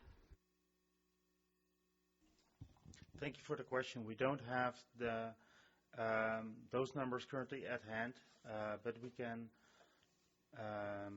distribute them afterwards in terms of percentages for between May 1st and October 1st was percentages of Grey Creek, Chester, and Chapman. Thank you. Thank you. Director Seegers. Thank you. Follow up on the environmental flow needs. Do we anticipate that we would see a change in that this coming year? Staff, please. Last year in 2019, I have to remember which year we were. In 2019 in the summer, we tried to have discussions with, Flynn Road, Ministry of Forest, Lands and Resource Operation and Rural Development, on that they would allow us to lower the creek levels to a level that we can actually determine the impacts on fish population. It wasn't possible because ultimately we never got to that level when we were able to actually got the permission from Flynn Road to do that. So for next year it would be as a kind of test pilot study, try to lower the creeks, lower the creek level under strict supervision to the level that we would like to be on a continuous basis, determine the impact, and use it for and license amendment application to be submitted in the fall of 2020, so that as of the summer of 2021 we're allowed to use the new EFN moving forward on a permanent basis. Follow-up? Over to Director Tice. I'm hoping that study could go from about mid-May to end of July. Would that? Staff. The study should happen when fish are actually, when it's actually, yes. End of July would be a great point in time to do the study, and prior to a lot of fish coming in, you know.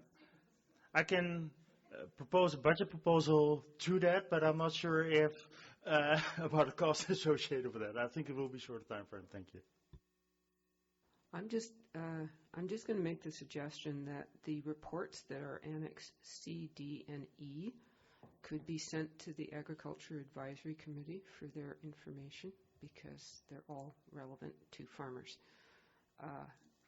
Director Seegers. Thank you.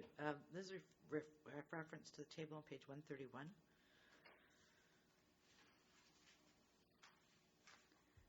I don't know if I'm reading this correctly or what, but I don't understand the days that are indicated in the last column, the de-escalation to stage 2 or 3. I don't know how those days are calculated. Staff, please. Thank you, Chair McMahon. The intent here was to capture the period of time between the start of the de-escalation and the removal of the stage 1 or all the restrictions. And the headline is stage 2 or 3 because we used a different strategy on the different years, so we couldn't use a single column title. But it's the amount of days that we were still under restrictions, and that could have been 2 or it could have been stage 3. Follow up? Yes. I still don't understand how you do that calculation. So let's look at the bottom of 2019. Where do you get the 21 days from? Staff, please. So it's 21 days after 27th of August. We were still in stage 2 or stage 3.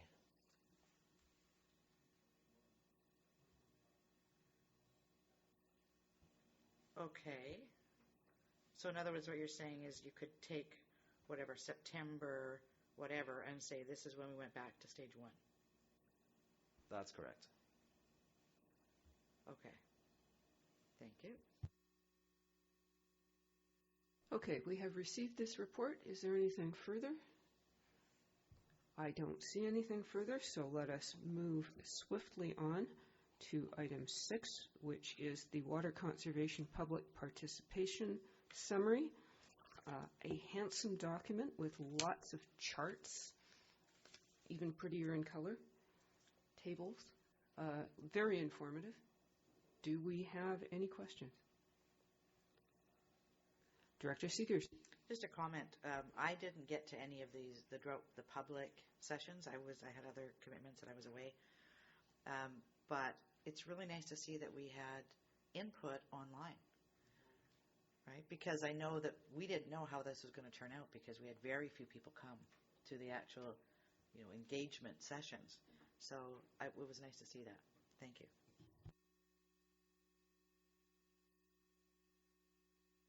Director Pratt. I will comment because I was at both of the meetings. It was the information that staff had was fantastic, and it was really well set out. And talking with some of the attendees, they were very appreciative of the open house format and having that there. So thank you very much to staff for putting that all together. It was actually a little surprising. We didn't have more people turn out for the in-person events, but the sheer volume of the online survey, it was fantastic. And thank you so much for that. And then with the one of the things as we look forward with the review of the Water Rates and Regulations Bylaw 422 is just, I'd like to put the plug in again, as Director Seegers brought up earlier this year, changing it from drought management plan to water conservation, and making that switch when that comes forward, or highlighting that. Director Hiltz. I've been thinking about that aspect of it, and one of the things that the reports continue to emphasize, it's about water security more almost rather than water conservation, because it's also if there's a pipeline break, you have to change your so I'm starting to wonder if the water isn't just about it's about security. So maybe so I'm just looking at words. Just going to chime in here that I'm happy that lots of other people want to water in the evening, too. Morning people be danged. Staff? In terms of public engagement, I think it's not included in the report, but we'll for sure share this on the internet as soon as possible, and also through social media, so that we report back actively through those channels as preferred by the community according to this questionnaire to them with the outcome of the questionnaire. And I just wanted to ask if there was specific outreach to landscapers and gardeners. Thank you, Chair, for the question. So during the summer, there was regular communication with a variety of companies that we're in contact with, including landscapers and gardening companies. For the questionnaire specifically, there was a notification sent to 16 landscaping and gardening companies. And there was also a whole separate section to the questionnaire focused on the impacts to businesses, because during our discussions, we are very aware that the regulations and the drought management plan have quite a large significance, especially on the pressure washing companies. So we wanted to make sure that we had a separate space for them to voice their opinion. Thank you. Director Seegers. I'll move the recommendation as indicated on page 137. I see a seconder. Any further discussion? All in favor? Thank you. That passes. Next, we move to Water Conservation Rebate Program Options, Annex E. Over to staff. Thank you, Chair. The purpose of this report is to present a menu of possible rebate programs. The report recommends an expanded rainwater harvesting rebate program to include a tier for larger cisterns, and the minimum storage there would be double the current 4,500 to a 9,000 liters of storage, and a doubled grant to a $1,000 grant. The total program rebate funds for the regional water service area are also recommended to be expanded to $40,000 to better reflect interest in the program. The report also recommends a washing machine rebate program via a partnership with BC Hydro's appliance rebate program. Many other municipalities are already taking this approach, and that would simplify implementation.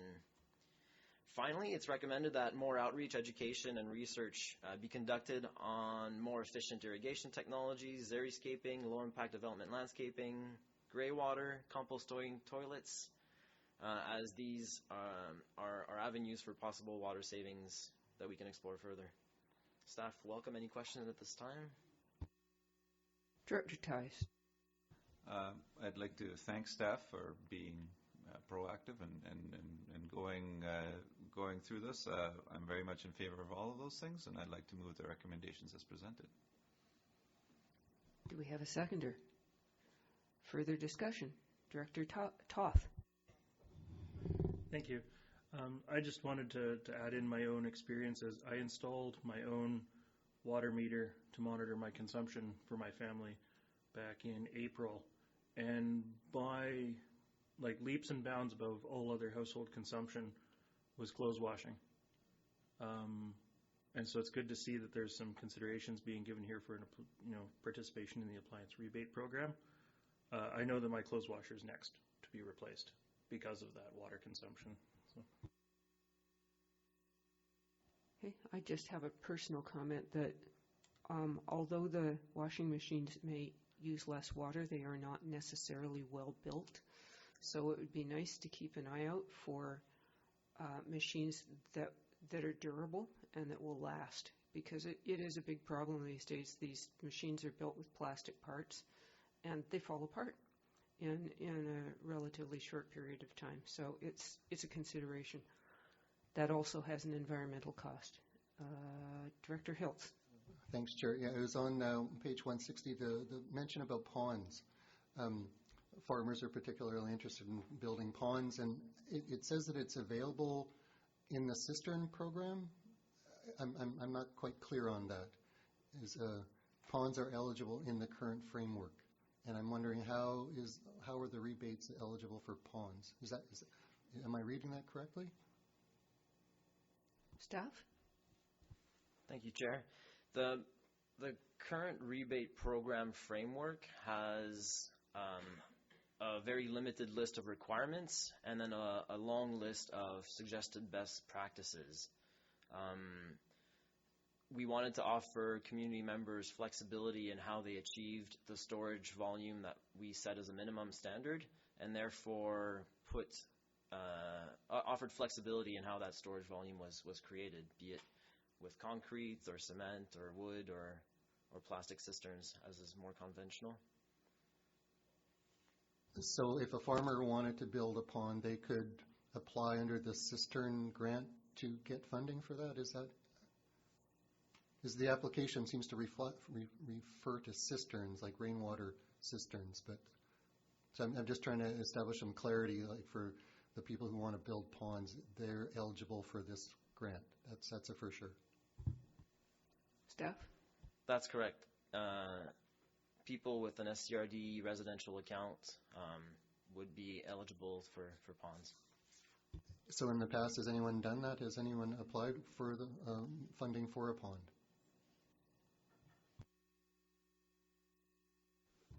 I do not believe so, no. Director Pratt? I've heard a lot in my community about smaller systems, and also the request if for possibility with bulk buys, and I'm just wondering how much our staff has looked into that. Like when I say bulk buys, for example, there's one community member that purchased a rainwater barrel, so it would have been definitely a lot smaller than our program, our rebate program has. But with transportation issues with bringing it up from Vancouver, I was just looking if staff had looked into that or had many questions on that as well. Staff, please. Thank you, Chair. Smaller cisterns is something that came up in the survey as well, or the questionnaire as well. We've looked at a variety of different program options from municipalities and local governments across the country. So there's a variety of different program options we could pursue, but ultimately the staff time and the limited impact that would have to build resilience in our hydrological patterns in the summer, and we are not recommending pursuing that further, especially also since it is available from a variety of different commercial retail outlets in the community. Right, Director Seegers. Perhaps if we put it out there, we could have one of the businesses in the community take on something like that, where people pre-order, they bring them in bulk, and then our staff don't actually have to do that. They're making the money on it anyway, but it could reduce the cost for the lower, the lower sized models. And I would just suggest working with the gardening clubs, community associations, and the Farmers Institute, which are all, places where water users congregate. Director Hills. I'm going to follow up on this. The size of I'm going to tie together the people who don't want to water in the morning.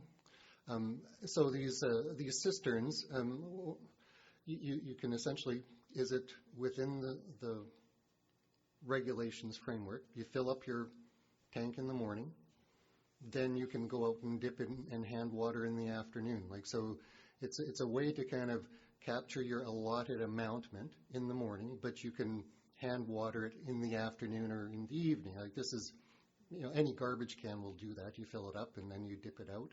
So not so much rainwater capture, but it's kind of this distributed storage that you get to fill it up in the morning with a timer, then you come back in the evening when it's not watering time, because people are just filling up their hand watering cans off of the tap, but you can just dip it into a container. So I'm just, it's not just about rainwater, it's about kind of distributed storage during the daytime to allow Donna to water.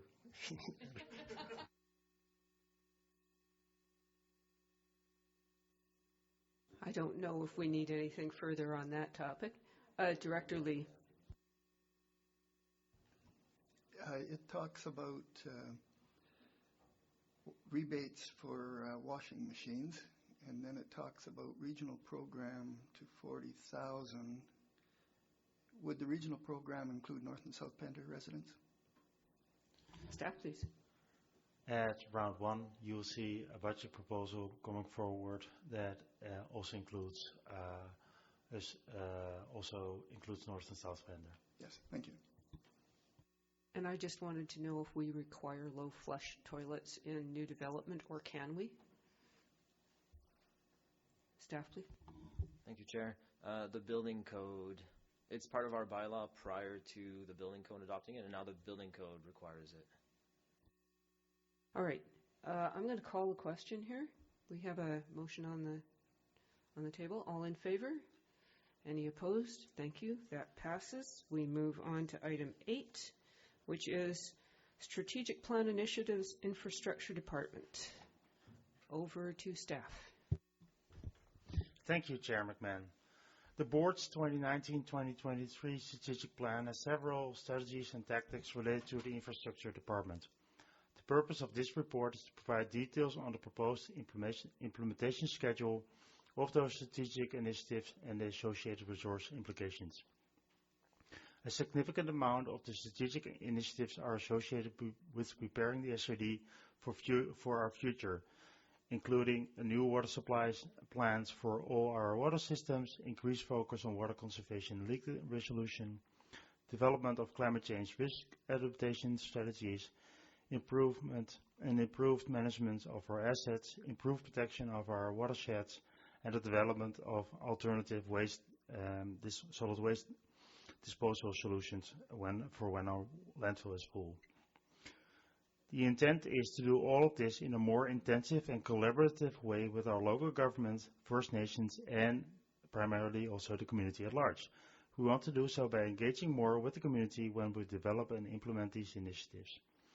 The report concludes that in order for the SRD to implement the listed tactics and strategies within the time frame identified within the strategic plan, more staff resources are required, as the current resources are actually dedicated to ensure that the day-to-day delivery of our services.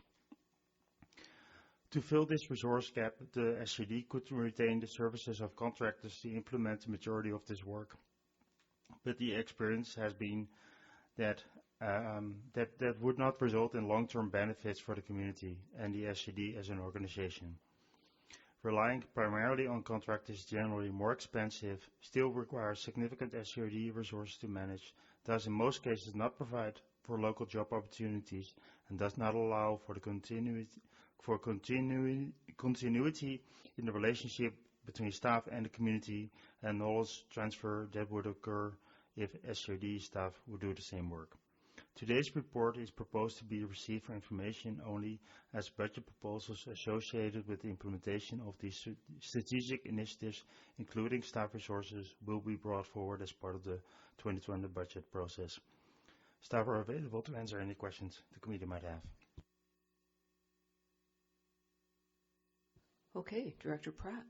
I'll just comment that I think it's prudent that our infrastructure department is looking ahead strategically, especially in the face of how many infrastructure projects we have and keep on throwing at you. So thank you for this. It's comprehensive, and looking forward to the continued conversation in budget. Director Seegers. Thank you. When we had the other consultants here, Cornerstone, I believe they were the ones looking at the facilities. One of the things that came out of that conversation was that we have not actually done the work to see how we're going to be moving forward.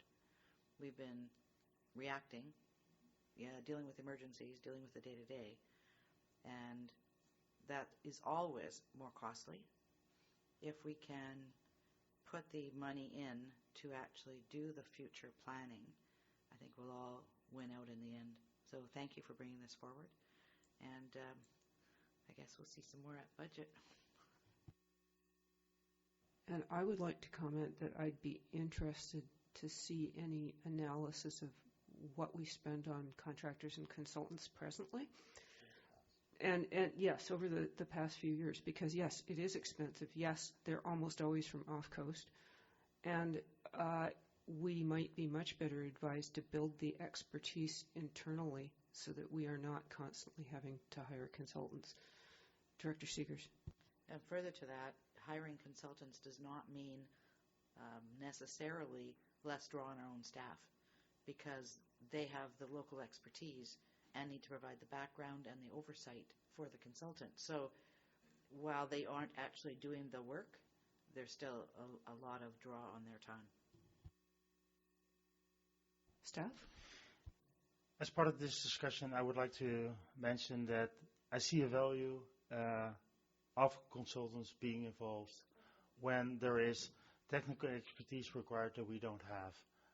The audience, so two of the members of the audience are for me a good example of that, because that's effective use of staff resources.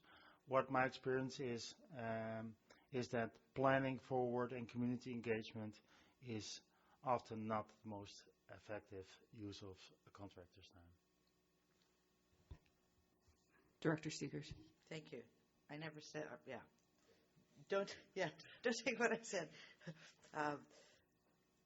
It is important to, as you said, bring in consultants when we need that expertise. But I think it's naive to assume that bringing in the consultants means that just that amount of time is taken out of our staff time. It isn't, because there's that oversight that has to happen. And we will not have all the experts on staff that are required to move projects forward. But we do need the staff on site to do the oversight, and we don't sufficiently have that now. And I would add, too, that our organization is changing, and what we do is changing, and the scale of it is changing, so we periodically need to reevaluate what skills and staffing levels we need. So, I believe that was we have received that report. There is no further action required from us.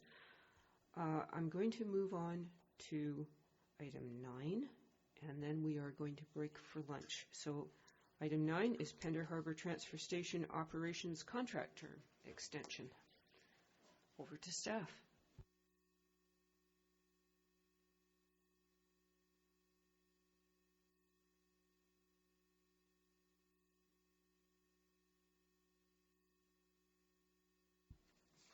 Thank you, Chair McMahon. The purpose of this report is to review the options to extend the original term of the contract with Indian Isle Construction for an additional 2-year period. At the Pender Harbor Transfer Station, the in-house operations consist of scale operations and yard monitoring. The contracted services operation consists of loading and transporting the designated bins of waste to Seashell Landfill for disposal. The SCRD entered into a 4-year contract in 2016 with Indian Isle Construction for this service, which expires on December 31st this year. The contract includes the option to extend the original contract for an additional 1 or more periods of 2 years, up to a maximum of 6 years. Staff have been satisfied with the level of service as well as the quality of work from Indian Isle Construction since the original contract inception. Staff have reviewed the submission of updated pricing from Indian Isle Construction and recommend exercising the right to extend the contract for an additional 2-year period. The cost for the 2-year extension would be $498,544, bringing the total contract value to $1,366,869. Staff would be pleased to answer any questions that the committee might have. Does Area A have anything to say? To me, it seems like if both staff is happy and the contractor's happy, and looks like the contract's working out the way it was intended when it was put in place, so I'm good with it. Director Hiltz? So just to clarify that after this 2-year period, current contract would allow for another up to 2 more 2-year terms. That is correct. Oh, thank you. Director So Lee? I'd move that we accept the recommendations as presented. I see a seconder. Do we have any further comments?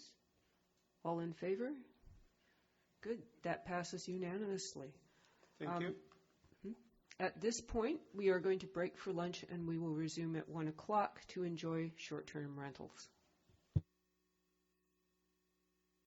All right, folks, we are going to reconvene this infrastructure services meeting. We have made it all the way to page 2 of the agenda. We're very proud of ourselves.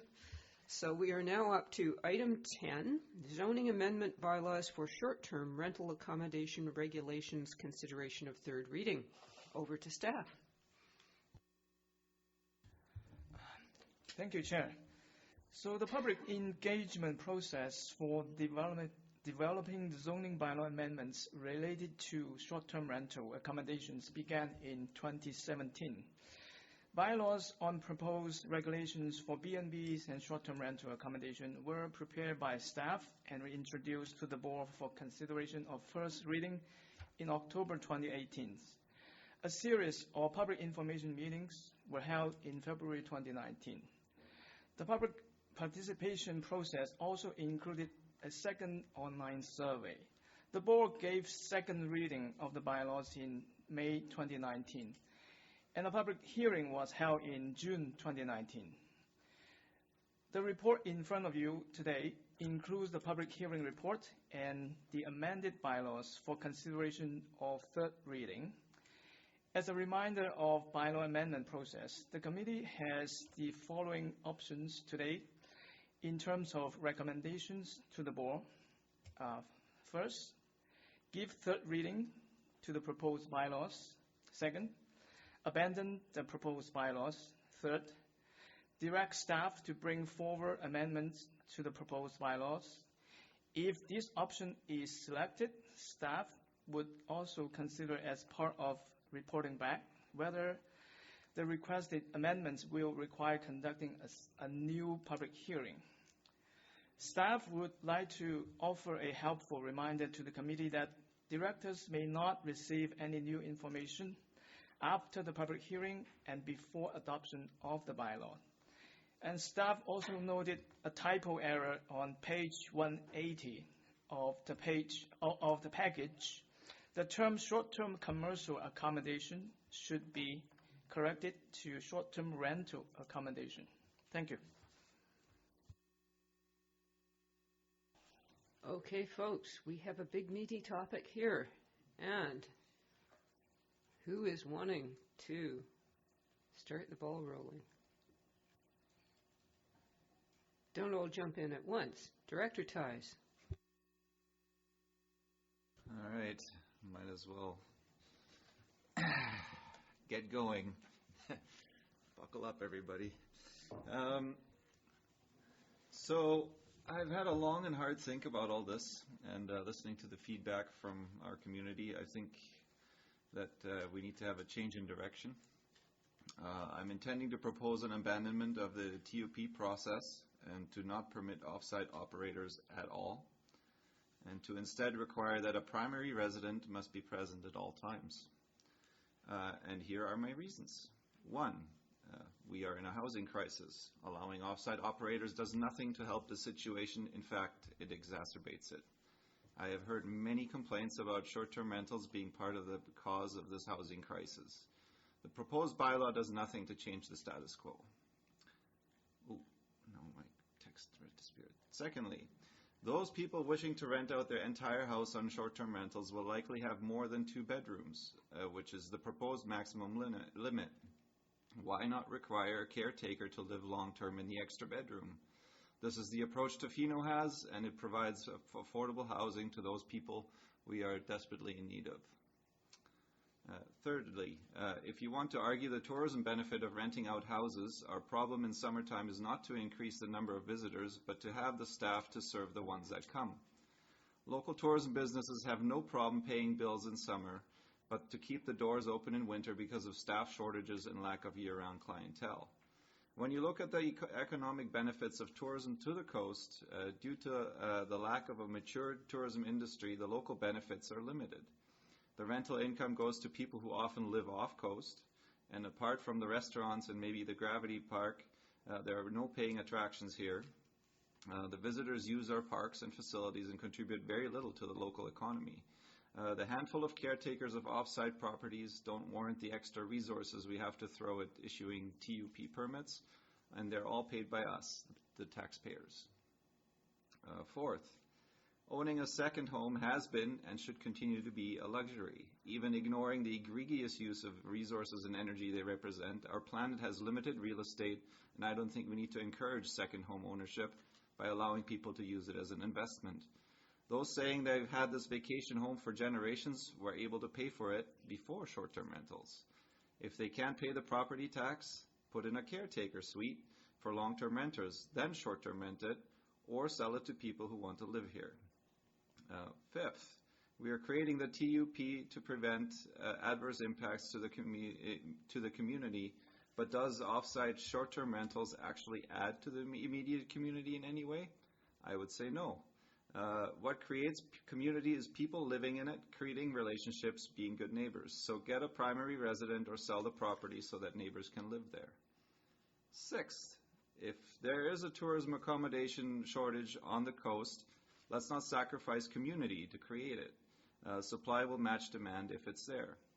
That's what hotels and resorts are for, or legitimate bed and breakfasts.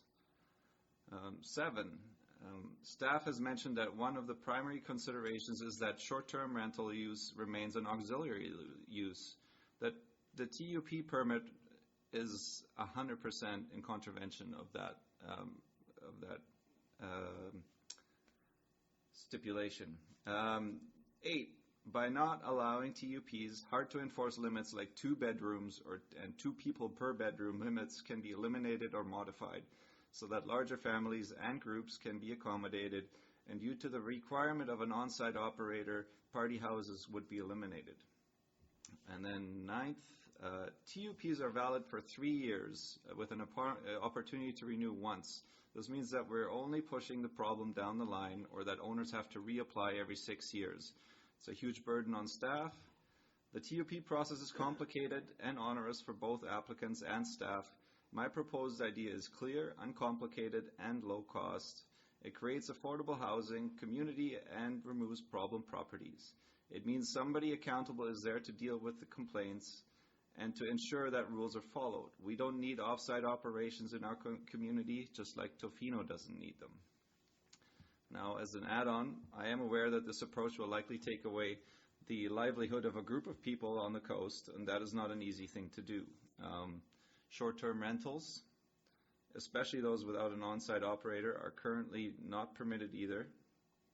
So these businesses were built on a shaky foundation to start with. I'm looking at this through the lens of the best interest of the whole community, and at times hard decisions have to be made.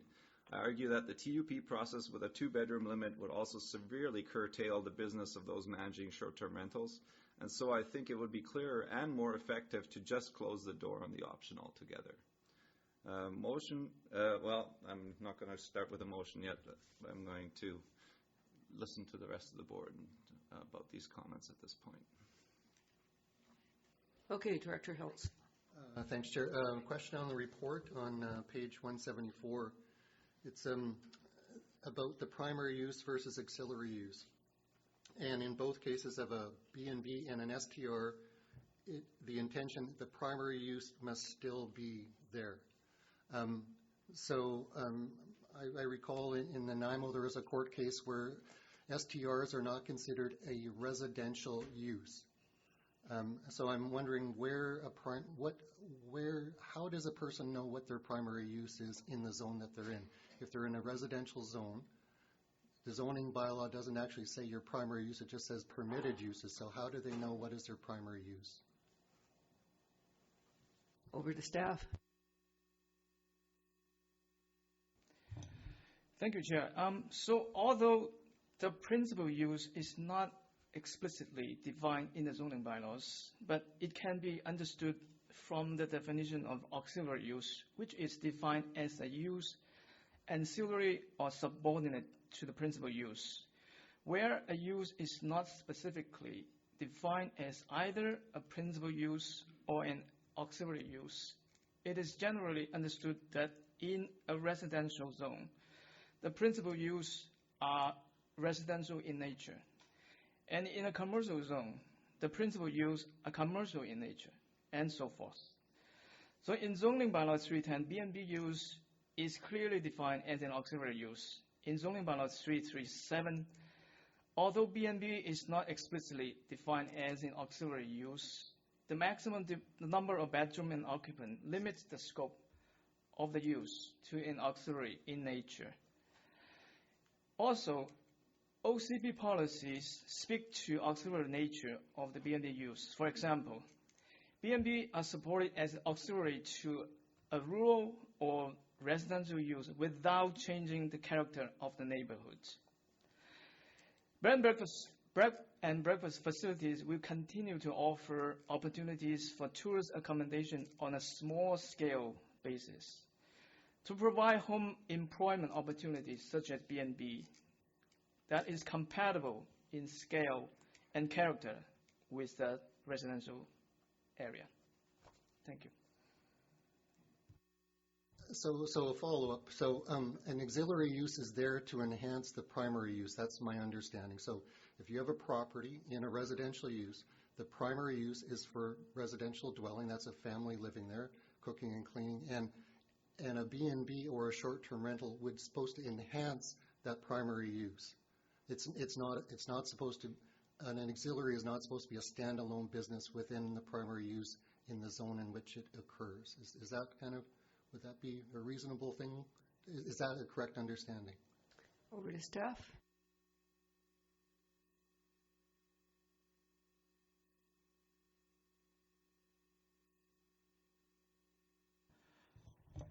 Thank you, Chair. Yes, that is a fair and simple understanding because the term principal and auxiliary has to go hand in hand, so one without the other. So the auxiliary use can either enhance or be a complementary use to the principal use. Thank you. Okay, well, I have been doing a lot of thinking about this myself, so I'm going to pitch in. I want to thank staff for their efforts in trying to come up with a compromise here, because their list of the issues, I think, summed it up really well. And initially, I thought, TUP, that might be a good way of dealing with this problem. And then I started thinking about everything involved, and I think we are buying ourselves a whole world of trouble with TUPs. Just to start with, how would we determine the criteria for approving a TUP?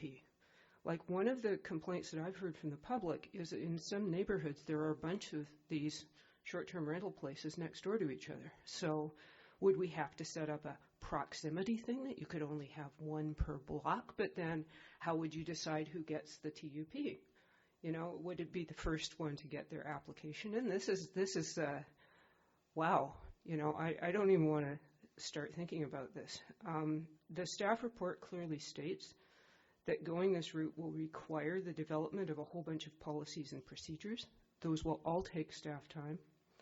I don't think, even if we set up very expensive fees associated with the TUPs, we will never recoup the kind of costs that we've incurred. In fact, I'd love to know what the costs we've incurred so far just going through this whole process are. It's been pretty substantial. Essentially, by doing this, we would be creating a small-scale hotel industry that doesn't have to meet any of the zoning or regulatory requirements that hotels, motels, and resorts have to meet. It's unfair to established businesses, and the contention is that it will discourage the development of more hotel rooms on the coast. This is also a short-term solution. As I understand it, if we do this, we will have to revisit the whole thing in 6 years or possibly face rezoning properties. And then we would be looking at rezoning them officially as commercial in residential neighborhoods, which is not going to be a happy procedure. The other thing that concerns me a great deal, and it came out in the public hearings, and it comes out in my email and phone calls, is that we have issues with our bylaw enforcement system. Now, it's my understanding that with the conventional B&Bs that have on-site operators and which have been operating here in the community for a very long time, there have been very few complaints over the years. But since the advent of the STRs and whole houses being rented out, there have been a lot of complaints. That generates a workload for our bylaw officers. And at the same time, the neighbors who live in these areas do not feel that our current enforcement techniques are working. They certainly call me up to tell me so.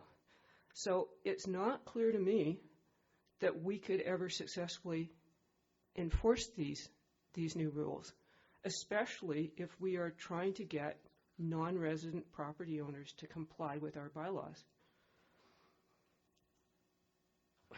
Finally, one of the things that people ask me all the time, and I'm sure every director hears this, is why are my taxes going up?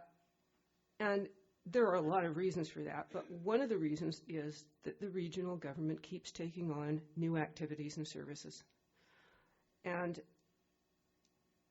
I really feel that, especially since we are facing such large costs for our core services, which are water and solid waste management, that we should not get ourselves into the business of trying to manage short-term rentals.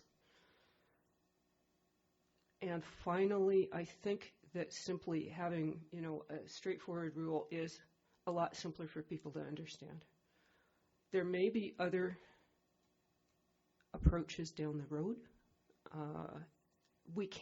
It's unfortunate that we can't be consistent with Gibsons and Sechelt, because ideally we would like to have a consistent set of policies across the whole coast, but both Gibsons and Sechelt, being municipalities, have business licenses, so they are approaching this in a different way. And I think our best option right now is to back right off and disallow STRs without a resident property owner. So, who else wants to weigh in on this one? Director Seegers. I know Director Kroll will probably want to talk about Gibsons. District of Sechelt, we do have a bylaw in place now, but it's old. It came in prior to the new, tools and vehicles that are available to people to actually book short-term rentals. Our new zoning bylaw should be coming out shortly, and short-term rentals will be something that will be up for conversation in the community. So we're watching with interest to see what happens here, because whatever happens here will impact us in the municipalities. Director Kroll? We're currently drafting our bylaw, so there is an opportunity for us to be consistent, particularly as we abut two areas under the regional district. And it's very confusing because you see a lot of the ads on the short-term rental websites and they say Gibsons, but it's really Area E or Area F. People seem to like the name Gibsons. It's easier to deal with, I guess. Currently, the bylaw, as ours is evolving, is short-term rentals only in buildings that are owner-occupied. So, there has to be someone resident who is managing that facility.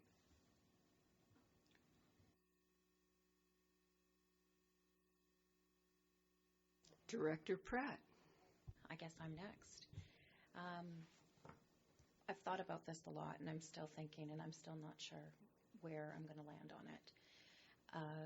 I come from a tourism background, worked in the tourist industry for 8 years here on the coast, and being a realtor for the last 3 years, I have a really interesting perspective on rental accommodation on the coast, and investment and what, clients moving to the coast, what they're looking for, whether it's just an investment property or the potential of using it as a second home and then putting it into a short-term rental pool.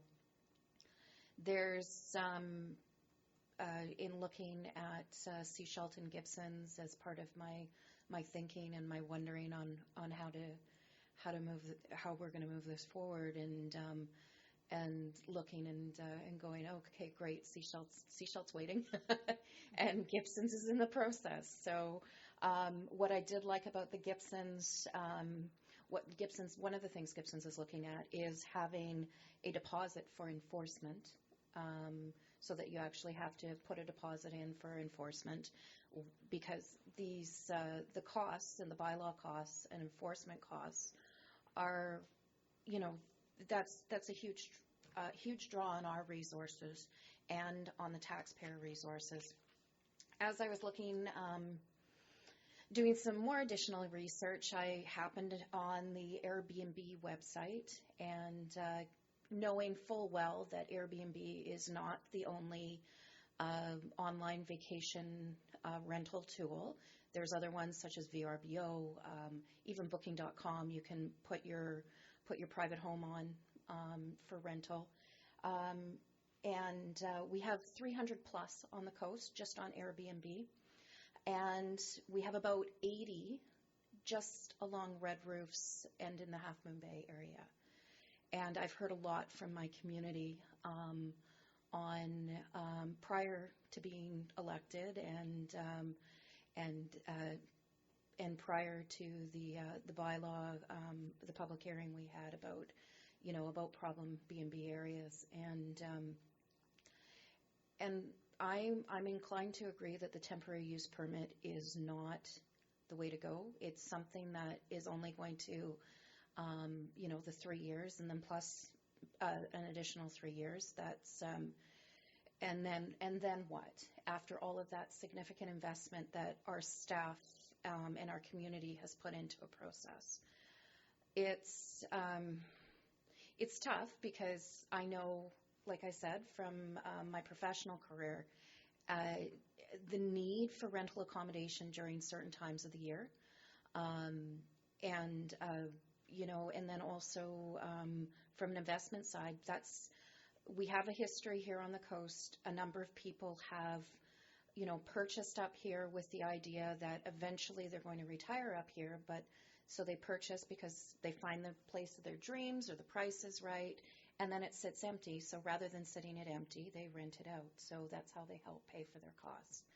So I'm weighing a lot of things, and I'm getting more inclined on the side of not allowing the temporary use permit, because it's not. I think it should be an on-site operator. I worry about the sense of community we have. I worry about the significant amount of investment our hotels put into to keeping their business going throughout the years, or throughout the whole year, because we do have that dip over the winter months. So that I'm leaning towards not to on-site only, and getting away from the temporary use idea and the off-site operator. Director Schultz. Well, I guess I'm following. I feel that the staff report, in light of the implementation will come later, is a workable balance. The party house, for me, it's even with a TUP and an STR, it still needs to be a primarily residential house. It can't turn into, so that gives the tools to be enforceable. It needs to be a primary use. If you're renting a house out full-time, year-round, short-term rental, that is no longer a primary use.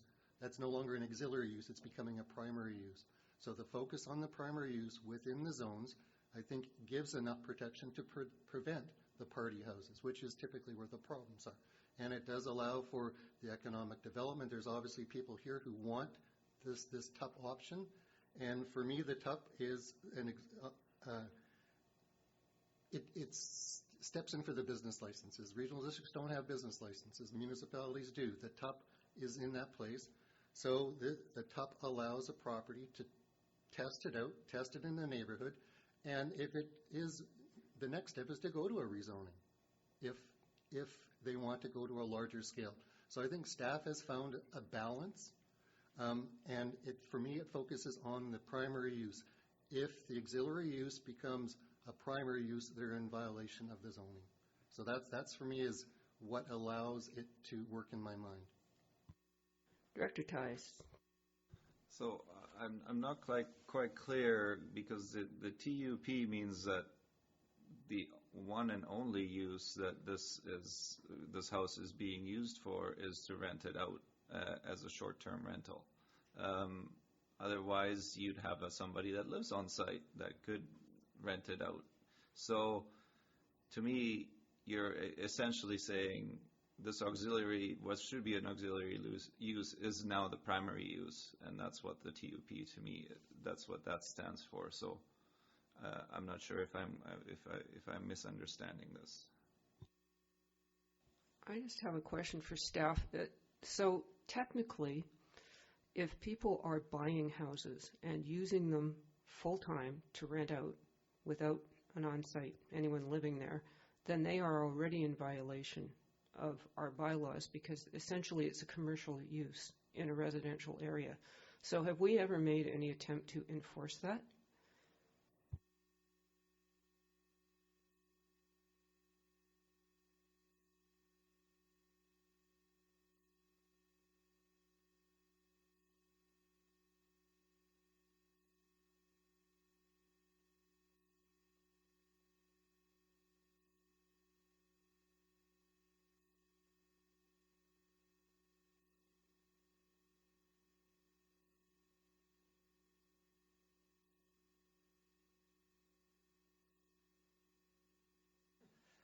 Thank you, Chair and Committee, for your patience. Staff are just conferring in the hopes of providing the most accurate information possible. Because CRD zoning bylaws are permissive, that is, they state what is permitted. If something is not stated as permitted, it is by extension prohibited. And since short-term rental is not a stated permitted use, it is technically prohibited. I'm sure directors are aware, and there have been in past staff reports comments about bylaw compliance efforts relating to short-term rentals that are outside the bounds of what is allowed under our current zoning bylaw. Thank you. Director Seegers. Thank you. If it's anything like Seashelt, it's complaint-driven. Our bylaw officers don't go out looking for short-term rentals and people in violation of our current bylaws. It's only if somebody complains that something actually happens around that. So are there people out in the regional district who are in violation? Yes. Dr. Tai. So I just wanted to add that I had a conversation with Mayor Josie Osborne of Tofino, and they're a popular tourism destination. We're becoming one, and they have limited room numbers, and so do we. So there's a lot of similarity here, and what they've done is, because they're a municipality, they've put in a business license, but they've doubled the price of those business licenses, and the reason was because they purchased an $11,000 a year program that can help them do proactive short-term rental management, just so that they can go through all the listings, and the software program actually flags those that don't have a business license, and automatically brings that up for bylaw. And I can only see the scale of this issue escalating as time progresses, and us needing to invest in programs such as this. So I'm thinking that we need to find a sort of a cost-effective solution, something that's clear for the public. The TUP process is so complicated, and it's not a simple message that people will understand. And I think there will also be, it'll take a long time for the public to get on board with even applying for those TUPs. And that's something that Josie Osborne also said, is the Port Alberni Clayoquot Regional District has the TUPs in place, and she says it's not working for them because it's taking, people are just not applying for the TUPs. They're just carrying on as is and not bothering not to do the applications. Now, apparently there are some other districts where it seems to be slowly gaining ground, but I think overall a TUP is detrimental to what we want in our community, and this is what I'm looking out for is our community, and that's who I'm here to represent, and not necessarily the commercial interest of the tourism industry, even though I have a long background in tourism, in the tourism industry. So, all right, folks, this item is for voting by rural directors only. We have received this report already earlier in the meeting. So is there going to be a motion coming forth? Director Ties. Yeah, I think I might need some help from staff and the directors to refine the wording on this motion, but my motion is essentially for staff to abandon the current recommendations and TUP as an option for short-term rentals, and that a primary resident be required on site.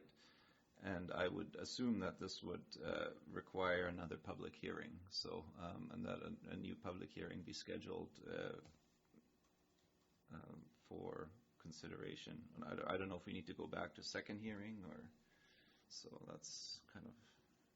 I'm going to go over to staff to help us out with process here.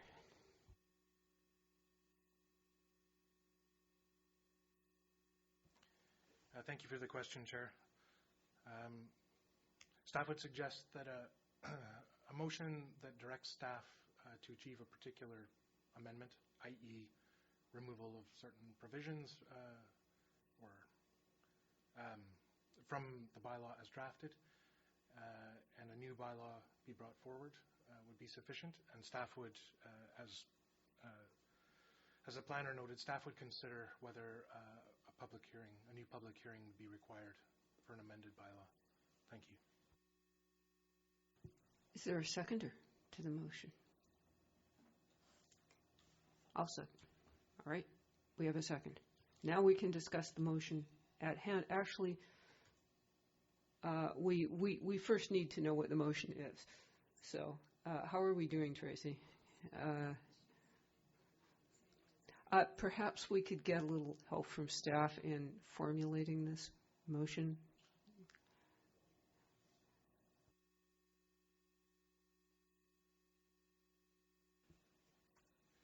Thank you, Chair.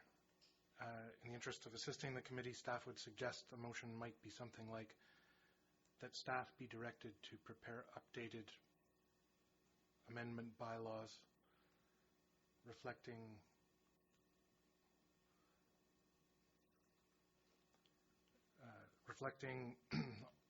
on-site management of short-term rentals be required.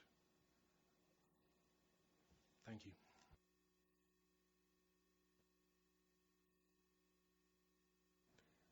Okay, we now have a motion on the floor. Who would like to speak to the motion? It has been seconded. So, Director Lee? Got lots of questions. I wish I had lots of answers. How would an on-site operator of a short-term rental differ from a bed and breakfast?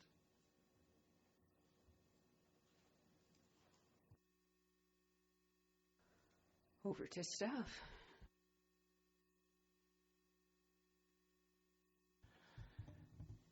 Thank you, Chair. So, with an on-site operator required for the accommodation business, so virtually the difference is just the term. So, bed and breakfast will be as the same as short-term rental. Thank you. I thought that would be correct because at one time a bed and breakfast had to have a requirement that the person supply one meal to the person, and that's gone the way a long time ago. So I guess the other thing would be that a on-site operator could be in a separate building. There could be two buildings on the same property. Staff, good question. Thank you, Chair. The requirement for a on-site operator is for this person to reside on the property. So regardless of which building he or she resides, so I think it is reasonable to allow the operator to just to require the operator to reside on the property rather than on a particular building. Thank you. Director Hiltz. I will not be supporting the motion on the floor. The way I read the recommendations on the report, it's the implementation is where staff will be able to actually figure out if this is a workable option. And so I'd be more interested in hearing what staff figure. Can this thing be actually enforced? Is it reasonable? We've got it so far. We've got some language, and having STR in the zoning bylaw from an enforcement perspective, I think would help to clarify. So again, I won't be supporting the recommendations because I feel that the implementation option on number 3 kind of covers the regional district off in terms of is this even a reasonable thing from an enforcement point of view?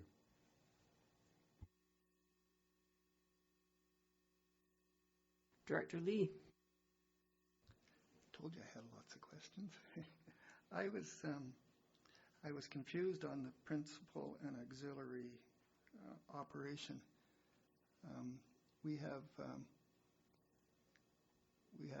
situations where a person does own a house and will use it for 6 months every couple of years, and the rest of the time they rent it out.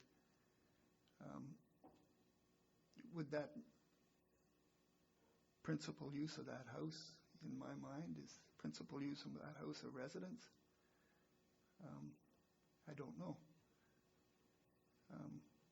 But when you consider that 6 months out of 48 months it's not being used as a residence, how can you say that the principal use is a residence? I don't understand the concept. Do staff have any observations on that one?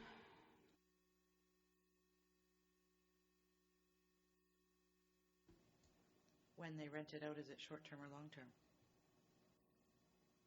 Short-term party house.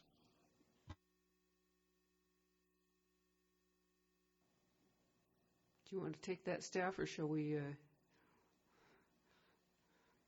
continue?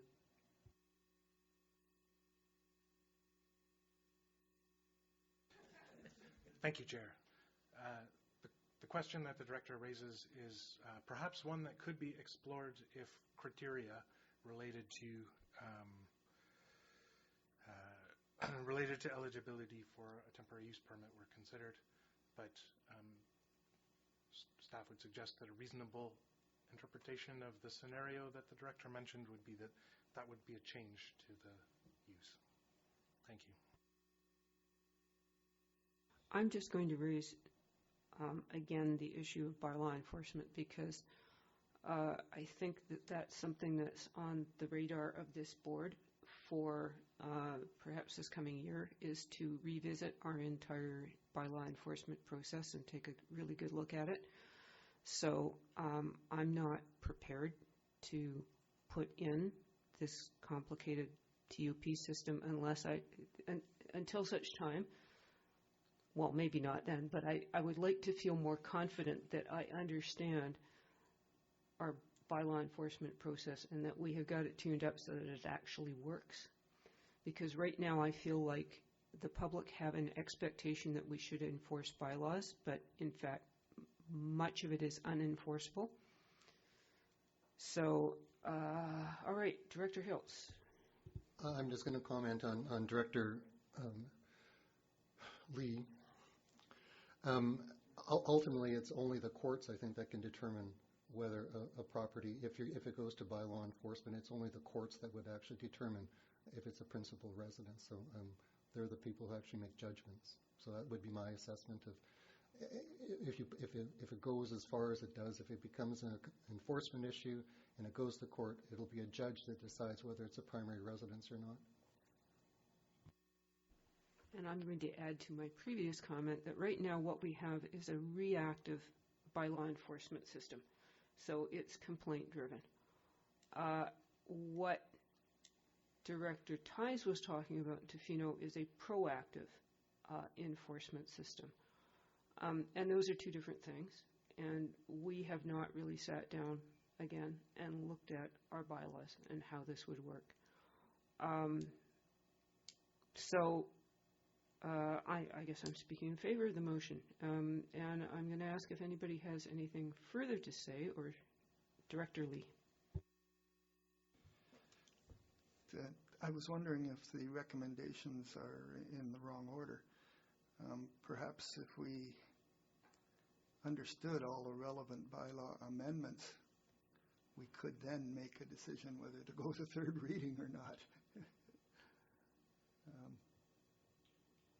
That sounds like a process question.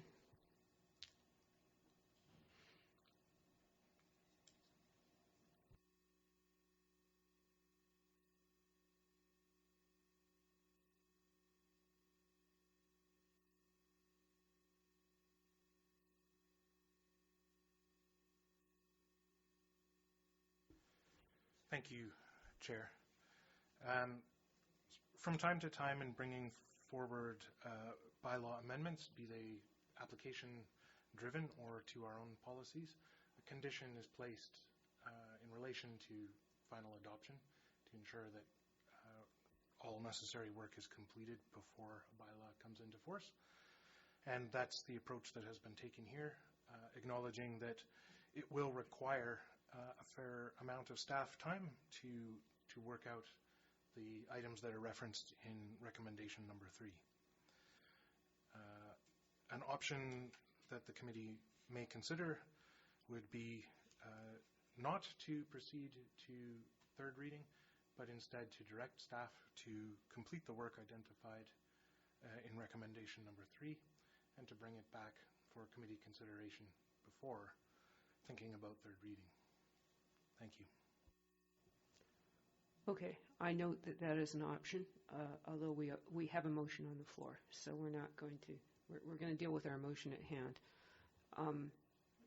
I personally would favor shelving the TUPs at this time, pending looking at our bylaw procedures, and also perhaps getting a report, because I'm interested to hear what other regional districts are doing and how successful it has been before we start down this road.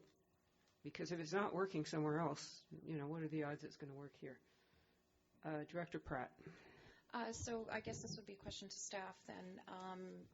If we, as part of like number 3, would that be part of the process, is looking at other jurisdictions within number 3 of the recommendation? Okay. Staff, please. Yes, it would, Chair.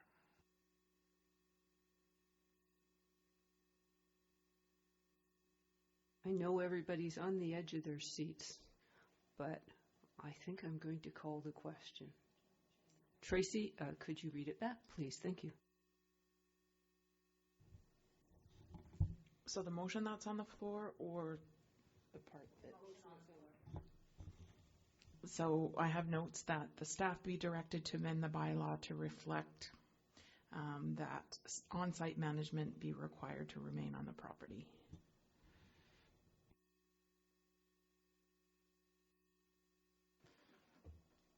Okay, if we understand the motion on the floor, I'm going to call the question. All in favor? Opposed? Okay, that fails. Now what do we do? Director Pratt, if you're going to chat, you better turn on your mic. I know. If I'm going to chat, it's going to end up becoming Wonderings by Pratt, because the piece here, number 3, I would like more information on the TUP process, and I'm really the level of I'm so torn on this between the on-site, off-site, what it does to our community, yet also the economic benefits, but how much that affects our community. I see the cases for and against, but I would like more information about the temporary use permit piece before I were to make a decision on the amendment on the zoning bylaw.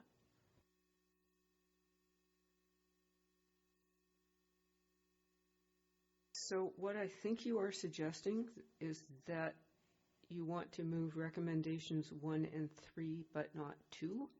Would that be it? Not quite.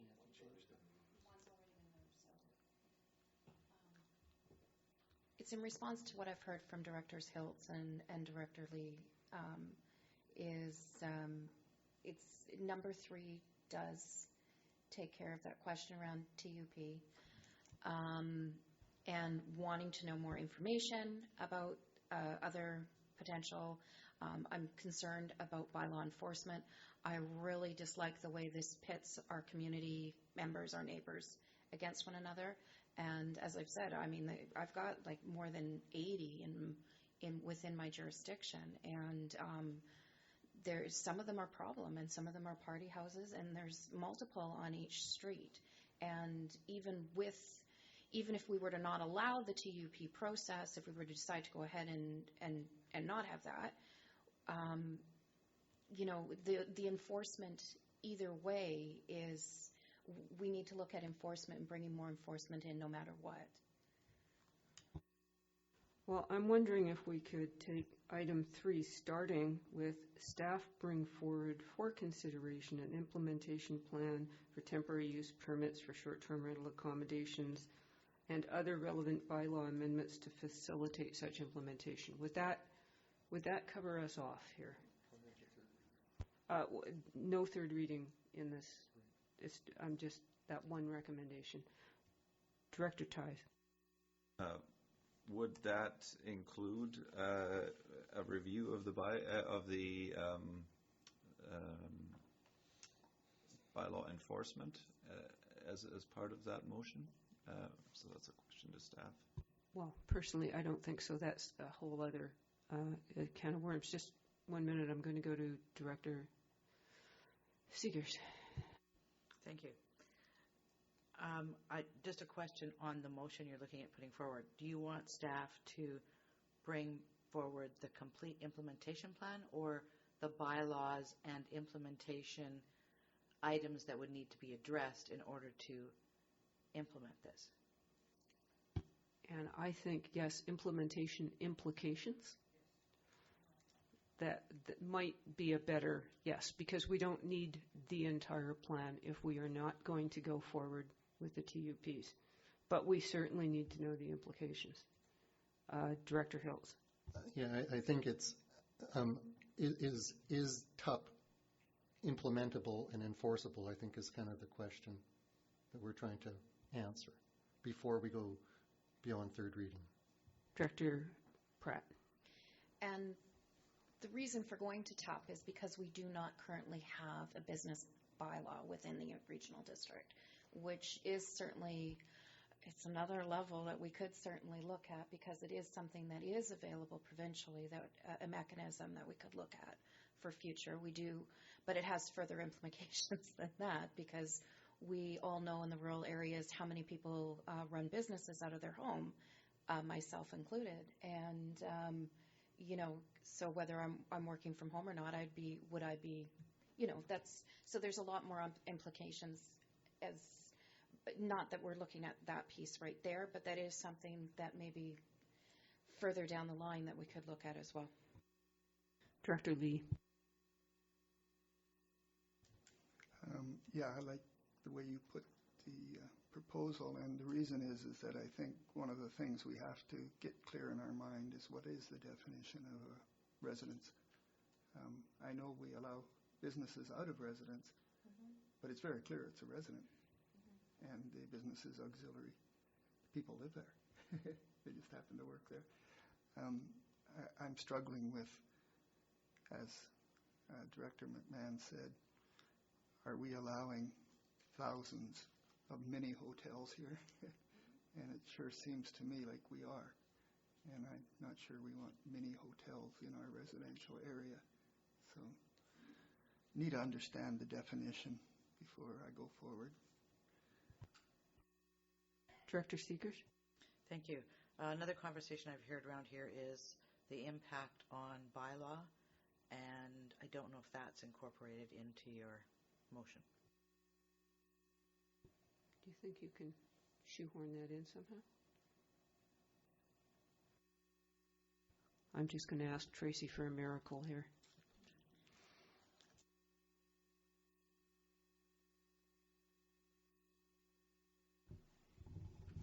Thank you, Chair. And that staff bring forward for consideration implementation implications for temporary use permits for short-term rental accommodation and other relevant bylaw amendments and impacts on bylaws to facilitate such implementation. I think I would say impacts on bylaw enforcement. Yeah. But I'm happy with that. Do I see a seconder? I see a seconder. Do I see further discussion? Staff looking scared or just good? Good. Just checking. All right. I call request to read it again.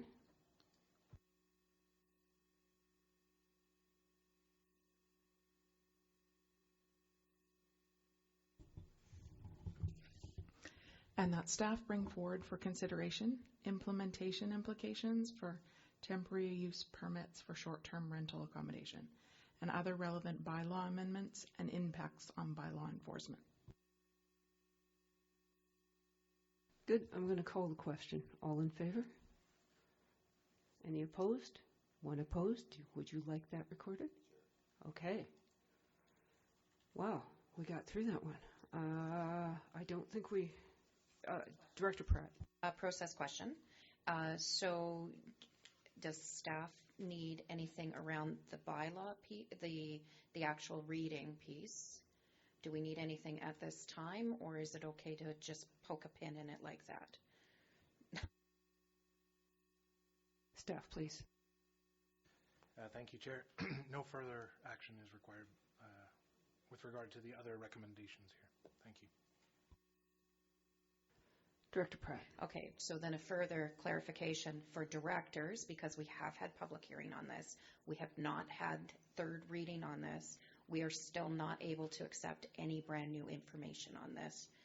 And so please don't email us or call us about this issue. Correct? Director Lee.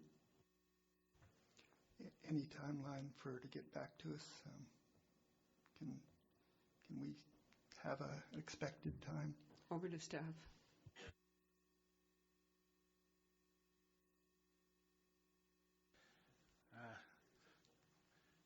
Staff will need to confer in order to confirm a date, but it's understood at this table the importance of this project and the interest on the part of both the board and the community to complete this project, and also the difficulty that comes from being post-public hearing for too long.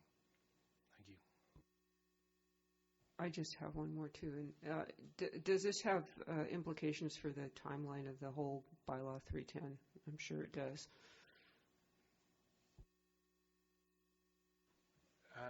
No, Chair, it should not. The projects are speaking to each other, but they're moving on their own timelines. Director Hills? I just want to have some clarification on Director Pratt. So I think I'm speaking to the public a little bit here, that at this point we're kind of holding a placeholder.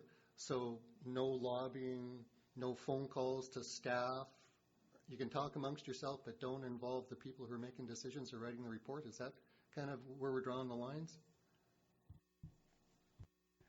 That's a process question. Thank you for the question, Chair. I hope this is helpful, but with regard to the legislation regarding bylaw amendments, the way that was stated is correct. No new information regarding these bylaw amendments should be provided to directors. And that's to enable the results of the public hearing to inform next steps and acknowledging that the public input period is closed. That said, staff understand that there are ongoing issues and questions that people are going to have relating to their own property, bylaw complaints, etc. And so staff remain receptive to addressing service-related questions that relate to short-term rentals, of course. Thank you. Director Seegers? Thank you.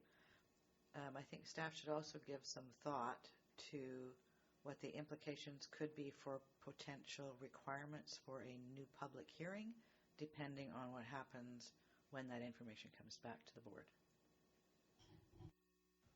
Yes, and I personally wouldn't be happy if we're going to change direction. Well, we would have to have a new public hearing, and it's appropriate. Is there a timeline on Sechelt and Gibson's? Director Seegers? I understand that our zoning bylaw is anticipated to come to council beginning of December, but just to receive it, not for first reading, and then go out to the community for input, probably till the end of January. So we're looking at that time frame. Councillor Kroll? I believe we're also looking into the new year to finalize ours. And I think, in all fairness, it's probably safe to say we've been sort of watching to see what's happening around us. Because I think, if we're going to have a policy in place, it really needs to be consistent across the area because, otherwise you're playing a municipality against a district and giving people, sort of different advantages. So I think we really need to be collaborative on this. Great. We're all watching each other. Somebody will have to jump first. So I think we can close that topic and move on to the next item on the agenda, which is number 11, Transportation Advisory Committee meeting minutes of October 17th, 2019.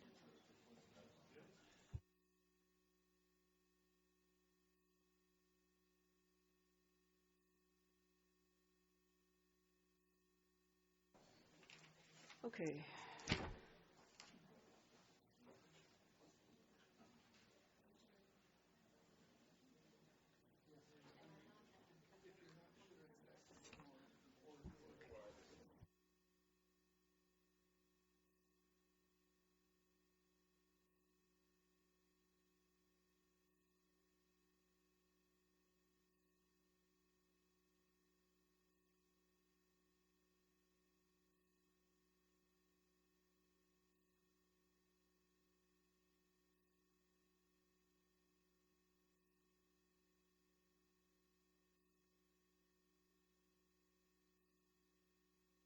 Okay, folks, let's come back to order.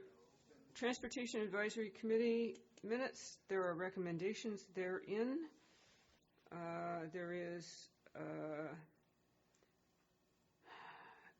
a recommendation number 2, number 3, number 4,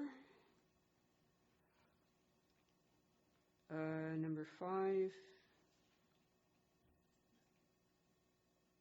Yeah, those are the ones. So in number 2, it's requested that the SCRD write a letter to MOTI requesting that the seasonality of both traffic volumes and use by cyclists and pedestrians be taken into consideration when conducting the corridor review during the slowest months of the year.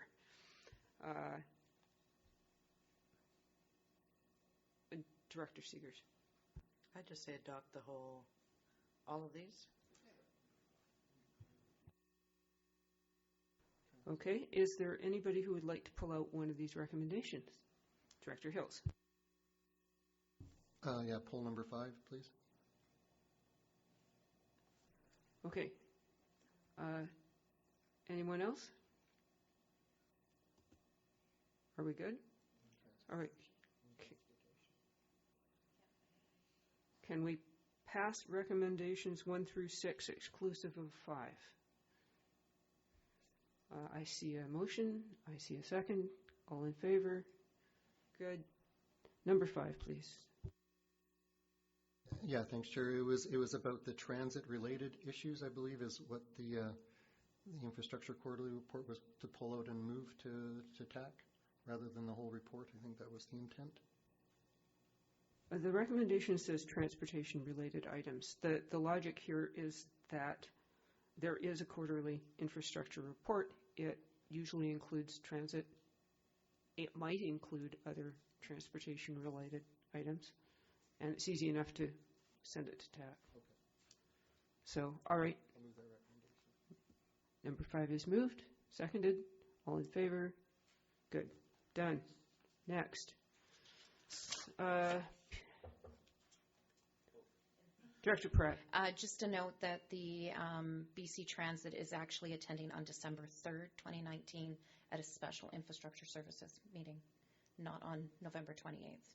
Just for our audience that is here.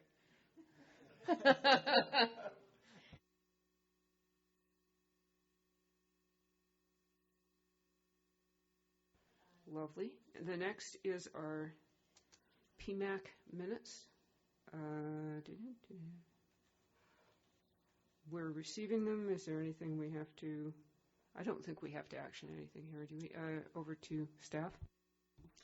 Just for clarification, at page 227, the top, the Solid Waste Management Plan Advisory Committee recommended that a copy of the solid waste related 2020 budget proposals be brought forward, be provided to the PMAC members.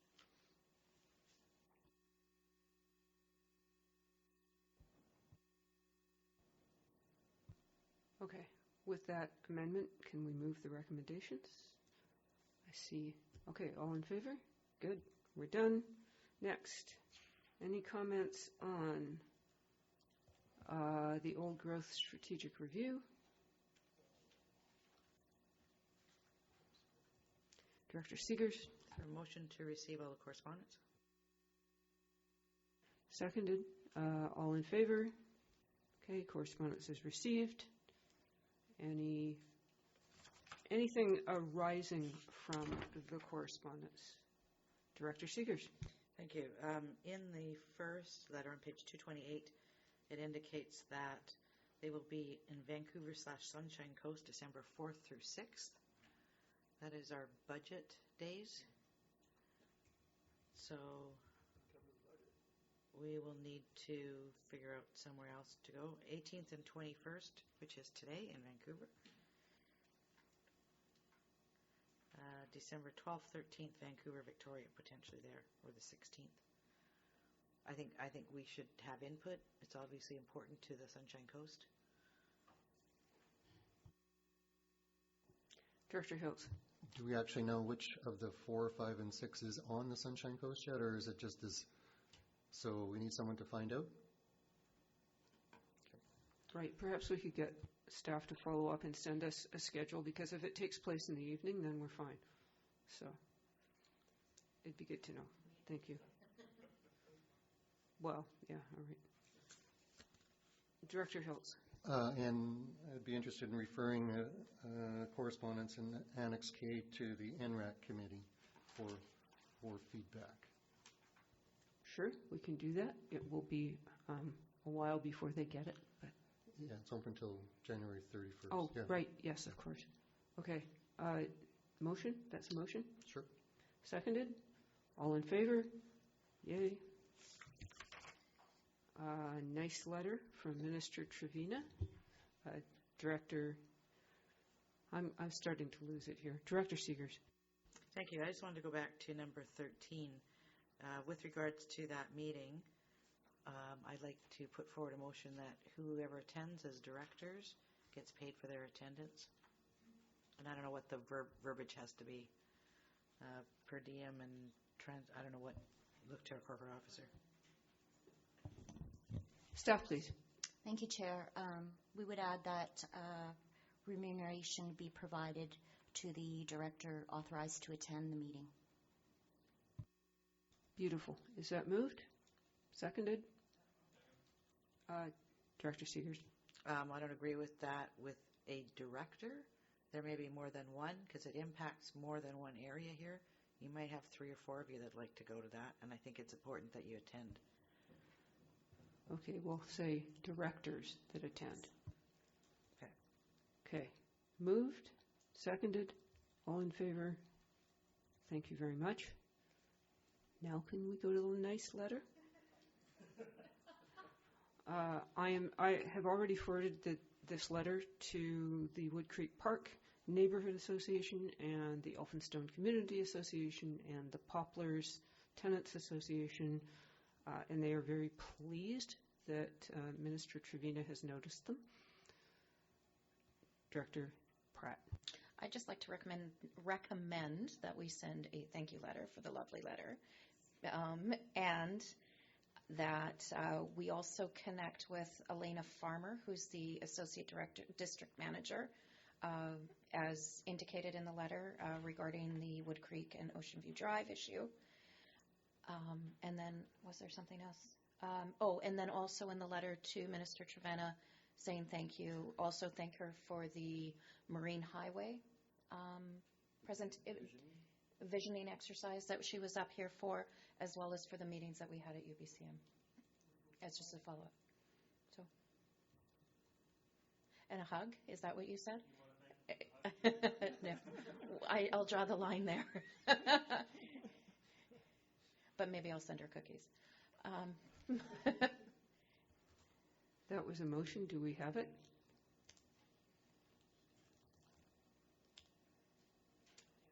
Good enough.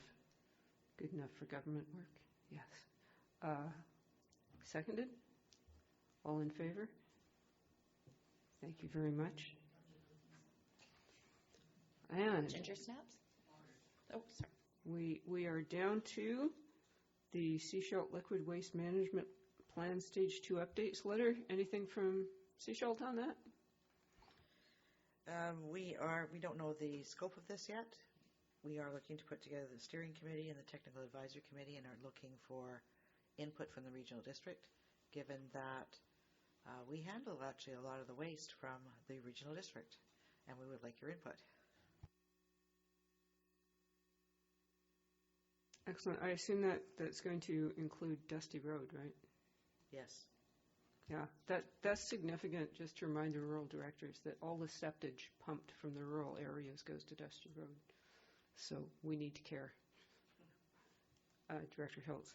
Town of Gibson's Zone 3 septage. There's a few septic places in the town of Gibson's as well. So whether you're looking to them as stakeholders, I don't know. And I did have a question about, does the steering committee need input from elected people outside? This is part of the scoping of Phase 2 update is that was part of the original scoping to have the stakeholders have an elected person opposed to just staff? There will be staff on the technical committee, but it's not just elected officials on the steering committee. It's going out to the communities and community associations, etc.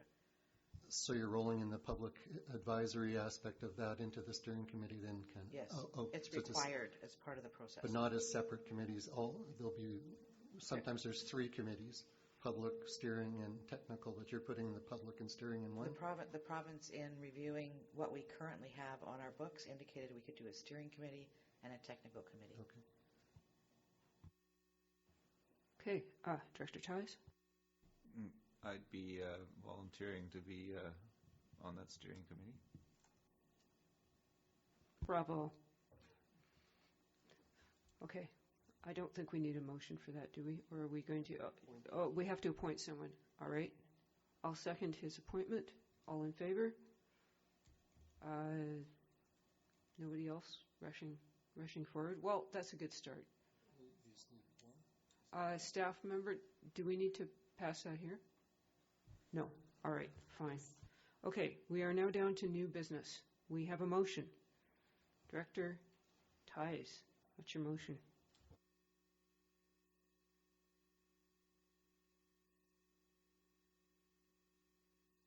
Yeah, the topic is Community Energy Association. Yes, thank you, Chair. Community Energy Association. I'm just trying to find it again now in my notes. Essentially, the Climate Leaders Institute meeting that Donna or Director McMahon and I attended was largely put on by the Community Energy Association, and apparently it is. There are a number of municipalities and a number of regional districts who are members of it, and I would like for staff to clarify whether it would be in our interest to also be part of that Community Energy Association. So my motion is just to do a cost-benefit analysis on a very basic level of the SCRD joining the Community Energy Association.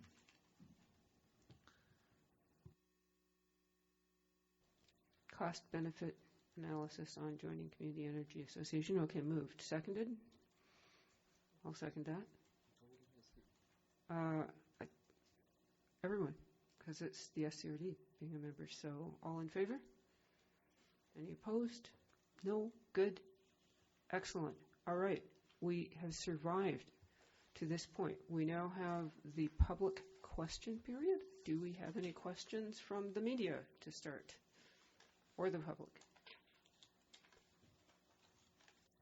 Go ahead, Sophie.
I think she has identified that it feels like these two parallel processes are going on different tracks.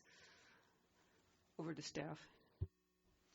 Thank you for the question. I think the direction we receive from the board is to, as we understood it, is to run two parallel projects, Advanced Water Reservoir project, as well as the Church Road project, and if approved and funding is approved as well, the Grey Creek project, parallel to move forward as quickly as possible, but make decisions in appropriate time to. We know that, let's put it that way, we know that one project is not enough. We know that two projects is maybe not good enough for 2025, and we might need a third well anyway to solve our issues for 2035. So from our perspective, all the work we're doing on groundwater reservoir or water reservoir or groundwater has benefits or could have benefits in the long run. And I think some of the directors this morning, while deliberating the recommendations by staff, also indicated it might not be the preferred site, but if there's no other alternative, this might be the only other way. So not moving forward. That's why staff made the recommendation as they made, is not moving forward, does not provide us the option to move forward in an expedited manner when there is no alternative solutions available. And I'm not sure if any of the directors would like to add something to that. Thank you. Director Seeger. I think at this point we don't have any certainty about any of the projects. And so we need to get all of the information on all of them, and at some point we're going to have to choose.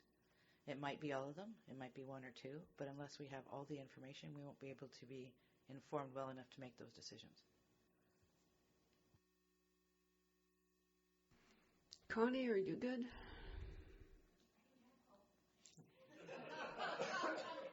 Ian, you're still here? Oh, good.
And I'll say this, it's nothing that we've directly put on our radar yet. It's an informal conversation that I'll tell you, it's come up at my community dialogues in Half Moon Bay because residents are concerned for a number of reasons on a number of different issues. But when you're looking at primarily rural areas, having that extra level, why do people move to rural areas? It's to have less government. And so putting in another business licensing entity, it's nothing that we've looked at officially yet. Will the board bring it forward? It's a potential, but I haven't heard it come up officially yet. So it's an interesting conversation. Has the SCRD ever formally considered business licensing? Thank you, Chair. Not to my recent knowledge in my last 7 years here. And I will point out that it is a complex, long legislative process that we would undertake with the province. And there is one regional district in the province that has, they sought that authority.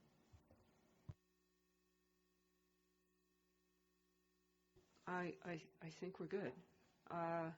No further questions, in which case I will entertain a motion that the public be excluded from attendance at the meeting in accordance with Section 91E, K, and 2B of the Community Charter, etc., etc. Moved, seconded, all in favor? Thank you very much.